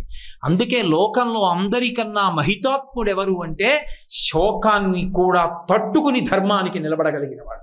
అసలు ప్రపంచ వాంగ్మయంలో అద్భుతమైన మెరుపు ఎవరంటే, శోకం అంటే ఇంకా తిరుగులేని శోకంలో కూడా ధర్మం పట్టుకున్న మహాతల్లి ద్రౌపదీదేవి ఒక్కతే. ఆవిడ లాంటి ధర్మాత్మురాలు కనపడదు. ఎందుచేత అంటే ఉపపాండవులు, ధర్మరాజు, భీముడు, అర్జునుడు, నకులుడు, సహదేవుడు, 5గురి వలన పుట్టినటువంటి కొడుకులు. 5గురు ఉపపాండవులు శిబిరంలో పడుకుని ఉండగా అశ్వత్థామ శిబిరంలోకి ప్రవేశించి ఒకే రోజు 5గురి తలకాయలు తరిగేశాడు. 5గురి తలకాయలు తరిగిస్తే తెల్లవారి లేచేటప్పటికి 5గురు కొడుకులు చచ్చిపోయారు. అవతల యుద్ధం పూర్తయింది. ఇక్కడ చూసేటప్పటికి ఒక్క కొడుకు లేడు. ఎవరి కోసం ఆ రాజ్యం, ఎవరికి పట్టాభిషేకం? ఇన్ని కష్టాలు పడింది, ఇంత అరణ్యవాసం చేసింది, ఇంత అజ్ఞాతవాసం చేసింది. 5గురు కొడుకులు ఒక్కరోజు రాత్రి చచ్చిపోయారు. ఎవరు చంపేశారు అని విచారణ చేశారు. గురువైన ద్రోణాచార్యుల వారి కొడుకు అశ్వత్థామ చంపేశాడని తెలిసింది. గబగబా వెళ్ళి కృష్ణార్జునులు రథంలో కట్టి అశ్వత్థామని తీసుకొచ్చి ఎదురుగుండా నించోపెట్టారు. ఏ తల్లి శోకమైనా కొడుకులు పోతే అలా ఇలా ఉండదు. అందులో 5గురు కొడుకులు నిద్రపోతుండగా ఒకడు వచ్చి చంపేశాడని తెలిస్తే ఆ తల్లి కోపానికి అవధుంటుంది, ఆ శోకానికి హద్దుంటుంది. అసలు అంత శోకాన్ని పొందినటువంటి ద్రౌపదీదేవి కోప్పడకుండా మాట్లాడింది అశ్వత్థామతో. ఎందుకు అంటే ఒకటే మాట అంది, పుత్రుని రూపమునందున్న గురువుండవీవు అంది. మా గురువు గారి రూపంలో ఉన్న కొడుకు నువ్వు, గురుపుత్రుడు గురువుతో సమానం కాబట్టి నీతో నేను అధిక్షేపించి మాట్లాడకూడదు, కోపంగా మాట్లాడకూడదని. ఏమి ధర్మం నా తల్లిది. ఉద్రేకంబునరారు శస్త్రధరులై యుద్ధావనింలేరు, కించి ద్రోహంబును నీకు చేయరు, బలోచ్చేకంబునం చీకటిన్ భద్రాకారుల చిన్నిపాపల రణ ప్రౌఢ క్రియాహీనులన్, భద్రాకారుల చిన్నిపాపల సంహరింపనకట నీ చేతులు ఎట్లాడెనో అంది. ఉద్రేకంబునరారు శస్త్రధరులై యుద్ధావనింలేరు, వాళ్ళేమి ఉద్రేకంతో లేరు, యుద్ధ భూమిలోకి లారేరు, నీతో యుద్ధం చెయ్యలేదు. కించి ద్రోహంబును నీకు చేయురు, బలోచ్చేకంబునం చీకటిన్ భద్రాకారుల చిన్నిపాపల రణ ప్రౌఢ క్రియాహీనులను, నిద్రాసక్తుల సంహరింపనకట. వాళ్ళేం యుద్ధం చేయలేదు, వాళ్ళకి అసలు ఇంకా అంత పెద్ద అస్త్ర విద్య తెలుసున్న వాళ్ళు కాదు. అటువంటి వాళ్ళని, నిద్రపోతున్న వాళ్ళని గురుపుత్రుడమైన నువ్వే ఎలా చంపేశావయ్యా? నీ తండ్రి ద్రోణాచార్యుల వారికి నా భర్తలు కొడుకులతో సమానం. ఆ రీత్యా నువ్వు వాళ్ళ బిడ్డల్ని ఎలా చంపగలిగావు ఒక్కరోజు రాత్రి అంటే అని గురుపుత్రుడు గురువుతో సమానం వదిలిపెట్టేయండి. భీముడికి ఎక్కడ లేని కోపం వచ్చింది. కొడుకుల పట్టి చంపెనని కోపము నందదు వెర్రిది ద్రౌపది, వీడు విప్రుడే విడువగ నేల వీడినిటు చంపుని మీరలు చంపరేని నా పిడికిటి పోటులను వీని శిరము భిన్నము చేసేద చూడుడిందరున్ అన్నాడు. ఏమిటి ద్రౌపది వెర్రిది, కొడుకులు పట్టుకు చంపేశారని కోపగించడం మానేసి వదిలిపెట్టేయండి గురువు గారి కొడుకు అంటుంది ఏంటి? మీరు చంపుతారా, నా పిడికిటి పోట్లతో బదలగొట్టైనా వీడి తలకాయ. ఆవిడంది మహాతల్లి, అక్కట పుత్రశోక జనితాకుల భార విషణ్ణ చిత్తనై పొక్కుచునున్న భంగినను బోర కిరీటిని బద్దు చేసిని నీడిక్కడకి క్షితెచ్చుట సహింపనిదై భవదీయ మాత నేడెక్కడ ఎట్టి శోకమున ఎత్రియ ఎడ్చుచు పొక్కుచున్నదో. ద్రోణాచార్యుల వారు చనిపోయాడు. ద్రోణాచార్యుల వారి భార్య ఇంటి దగ్గర ఉంది. ఆవిడ సహగమనం చేయలేదు. ఎందుకు చేయలేదు అంటే కొడుకు కోసం ఉండిపోయింది. ఆ కొడుకు పాండవుల యొక్క 5గురు కొడుకుల్ని చంపేశాడు కాబట్టి ఇప్పుడు పాండవులు ఊరుకుంటారనడానికి నమ్మకం లేదు. పాండవుల కొడుకుల్ని చంపేస్తే 5గురు పాండవులు క్రోధం పూని రథం మీద బంధించి తీసుకెళ్లారు శిబిరానికంటే, భర్త పోయాడు, ఏ కొడుకు కోసం బతికానో ఆ కొడుకు ఏమైపోతున్నాడో అని చచ్చిపోయిన కొడుకులు ఎలాగో చచ్చిపోయారు, నేను ఏడుస్తున్నాను, నా కొడుకు చచ్చిపోతాడేమో అని గురుపత్ని ఎంత ఏడుస్తోందో అందావిడ. అక్కట పుత్రశోక జనితాకుల భార విషణ్ణ చిత్తనై పొక్కుచునున్న భంగి నినుబోర కిరీటి నిబద్ధు చేసి నేడిక్కడ కిచ్చి తెచ్చుట సహింపనిదై భవదీయ మాత నేడెక్కడ ఎట్టి శోకమున ఏ క్రియ ఏడ్చుచు పొక్కుచున్నదో. ఏమి ధర్మం మహాతల్లిది నిజంగా. కాబట్టి విడిచిపెట్టేయండి అయా, ఒక తల్లిని ఎలాగో ఏడుస్తున్నా, ఇంకో తల్లి ఎందుకు ఏడవడం, పంపేసేయండి. అందులో గురుపత్ని కానీ బాధపడిందా వంశనాశనం అయిపోతుంది, పంపించేసేయండి వెనక్కి. అప్పుడు మహానుభావుడైన జోక్యం చేసుకుని కృష్ణ పరమాత్మ అవ్యుడు కాడు శిశుహంత దురాత్మకుడు ఆతతాయి హంతవ్యుడు బ్రాహ్మణోన హంతవ్యమటంచు వేద విజితంబకు కావున ధర్మము దృష్టి కర్తవ్యము వీనికాచుట కావున యథాస్థితి చూడుము పాండవోత్తమ అన్నాడు. వీడు చేసిన పని సామాన్యమైన పని కాదు, పరమ దుర్మార్గమైన పని చేశాడు. నిద్రపోతున్న పిల్లల్ని చంపాడు, వీడిని చంపేవలసిందే. కానీ ద్రౌపదీదేవి చెప్పింది సత్యం. బ్రాహ్మణో నహంతవ్యమటంచు వేద విదితంబగు కావున, బ్రాహ్మణుణ్ణి చంపకూడదు, అందులో గురుపుత్రుడు.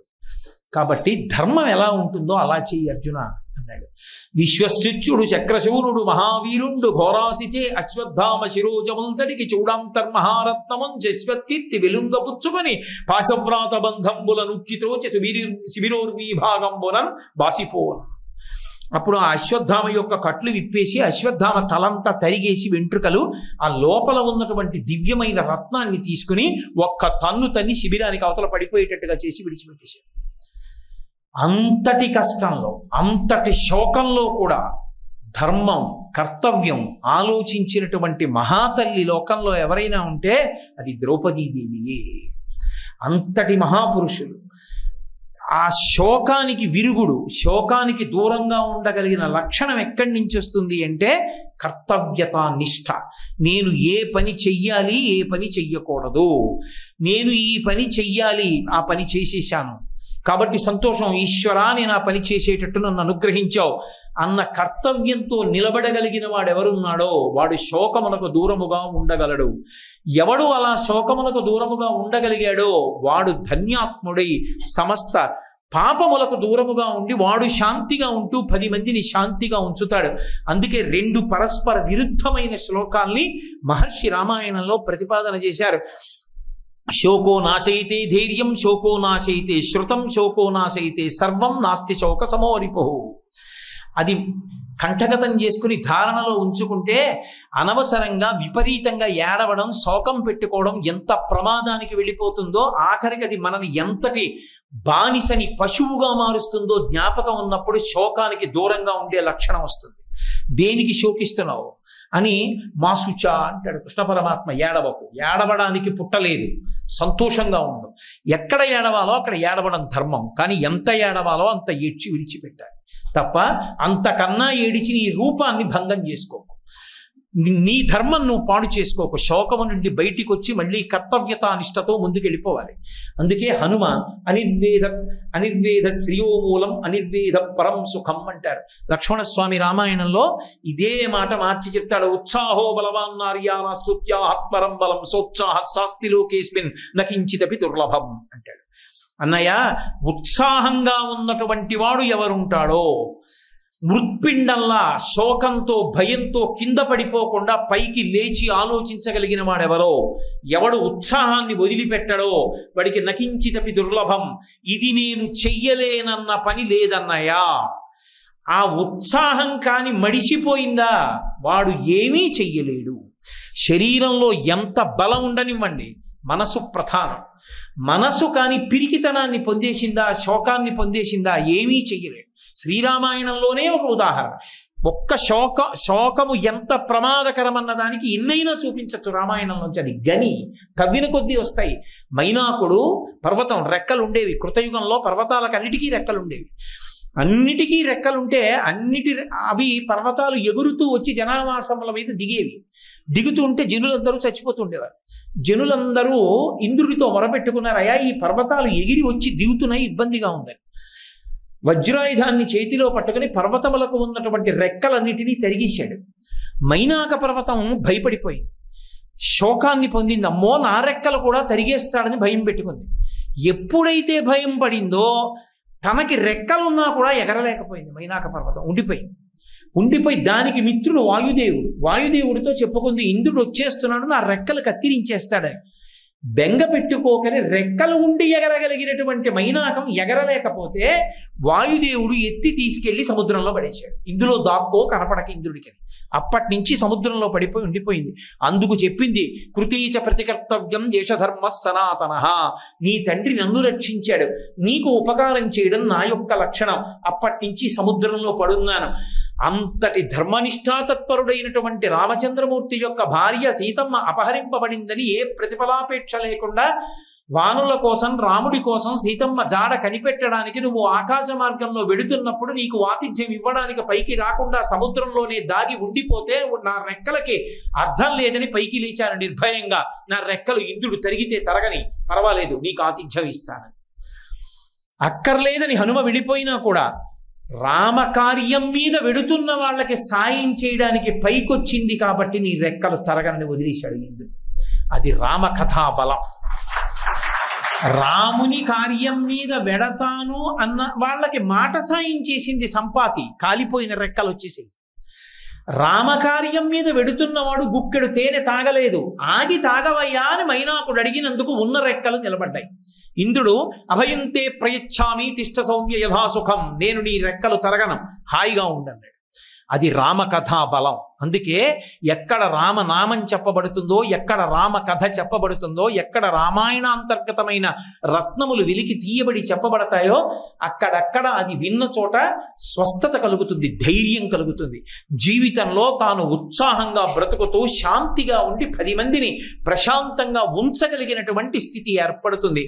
అంత గొప్ప శ్లోకాలు రెండింటిని మెరుపులుగా మహర్షి మనకిచ్చారు. ఇవి ప్రతి వాళ్ళు ధారణలో ఉంచుకున్న నాడు మృత్పిండములై నేల మీద పడిపోకుండా బంతిలా కింద పడ్డా పైకి లేవగలిగినటువంటి సందర్భాలు ఏర్పడతాయి. మీరు మహాత్ముల జీవితాలు గమనించండి, ఏ మహాత్ముల జీవితాలు వడ్డించిన విస్తరలు కావు. ఎంతమంది ఎన్ని కష్టాలు పడ్డారో, కష్టాలు పడినప్పుడల్లా పూనికతో ఎవడు ధైర్యంతో నిలబడ్డాడో వాడే పైకి లేచి మహాత్ముడై నిలబడగలిగాడు తప్ప అలా నిలబడలేకపోయిన వాళ్ళు, శోకములకు గురి అయిపోయిన వాళ్ళు, కింద పడిపోయిన వాడు ఎన్నడూ చరిత్రలో స్థానమును సంపాదించుకొనలేడు. కష్టములు పడకుండా ఎక్కడి నుంచి వస్తాయి? శంకరాచార్యుల వారి మీద కోపం వచ్చి ఆయన మీద ప్రయోగం చేసి భంగధర వ్యాధి కల్పించారు. ఆయన ఇలా కూర్చుంటే చాలు బట్టంతా నెత్తుటితో తడిసిపోయేది. అంతటి భంగధర వ్యాధితో ఉన్నా సరే తన కర్తవ్యతానిష్టతో తాను వెళ్ళిపోయారు కాబట్టే శంకరుల చరిత్ర సువర్ణాక్షరాలతో లిఖింపబడింది. ఏ మహారాజు ఎన్నిక, ఇవాళ మనం చెప్పుకుంటున్నటువంటి మహాపురుషులన్న వాళ్ళ పేరు ఎవరిది తీయండి. శిబి చక్రవర్తి పేరు ఉత్తినే ఉండిపోయిందా? భాగవతం చదివితే కోశి అన్నారు.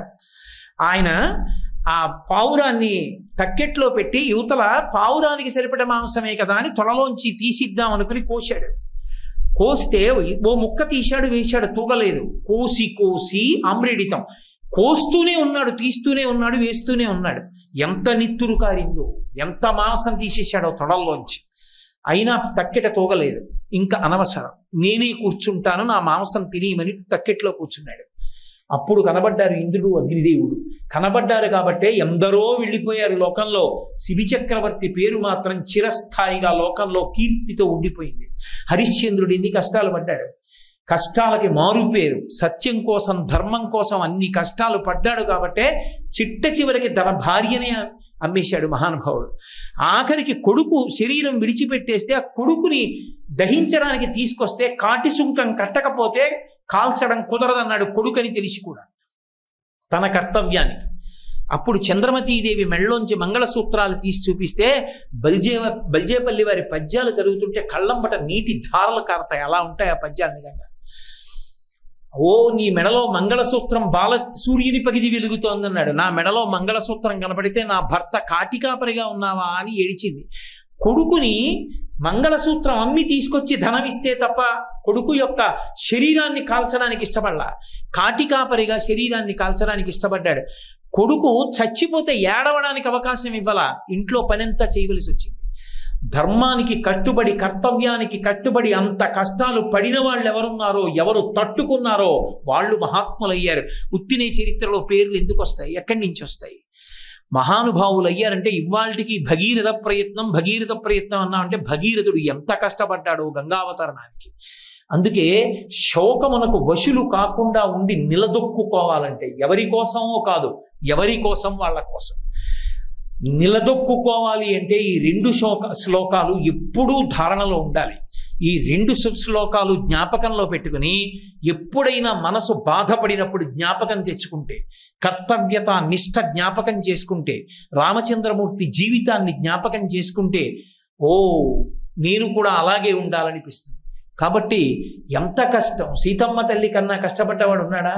క్షితిక్షమా పుష్కర సన్నిభాక్షి ఆరక్షిత రాఘవ లక్ష్మణాభ్యాం సారాక్షసీభి వికృతిక్షణాభి సంరక్షిత సాంప్రతి వృక్షమూలే అన్నారు. అంటే ఎంతో కష్టపడిపోతోందని చెప్పవలసి వస్తే ఋషి క్షకారం ప్రయోగం చేస్తారు. ఎక్కువ మాటలు క్షకారం శ్లోకంలో తిరిగింది అంటే ఆవిడ అంత కష్టపడింది అని చెప్పినట్టు. ఒక్క ఎన్ని మాటలు చెప్పారు ఆ శ్లోకంలో? క్షితిక్షమా పుష్కర సన్నిభాక్షి యారక్షిత రాఘవ లక్ష్మణాభ్యాం సారాక్షసీభి వికృతేక్షణాభి సంరక్షిత సాంప్రతి వృక్షమూలి. ఎంత కష్టపడిందో సీతమ్మ. కాబట్టి కదూ వాడవాడలా సీతమ్మకి గుడి, ఎక్కడ చూసినా బిడ్డలకి సీతమ్మ పేరు పెట్టుకోవడం, ఎక్కడైనా ఎవరైనా కనబడితే అమ్మా సీతమ్మలా ఉన్నారమ్మా అనడం, దంపతులు సీతారాముల్లా ఉన్నారమ్మా అనడం.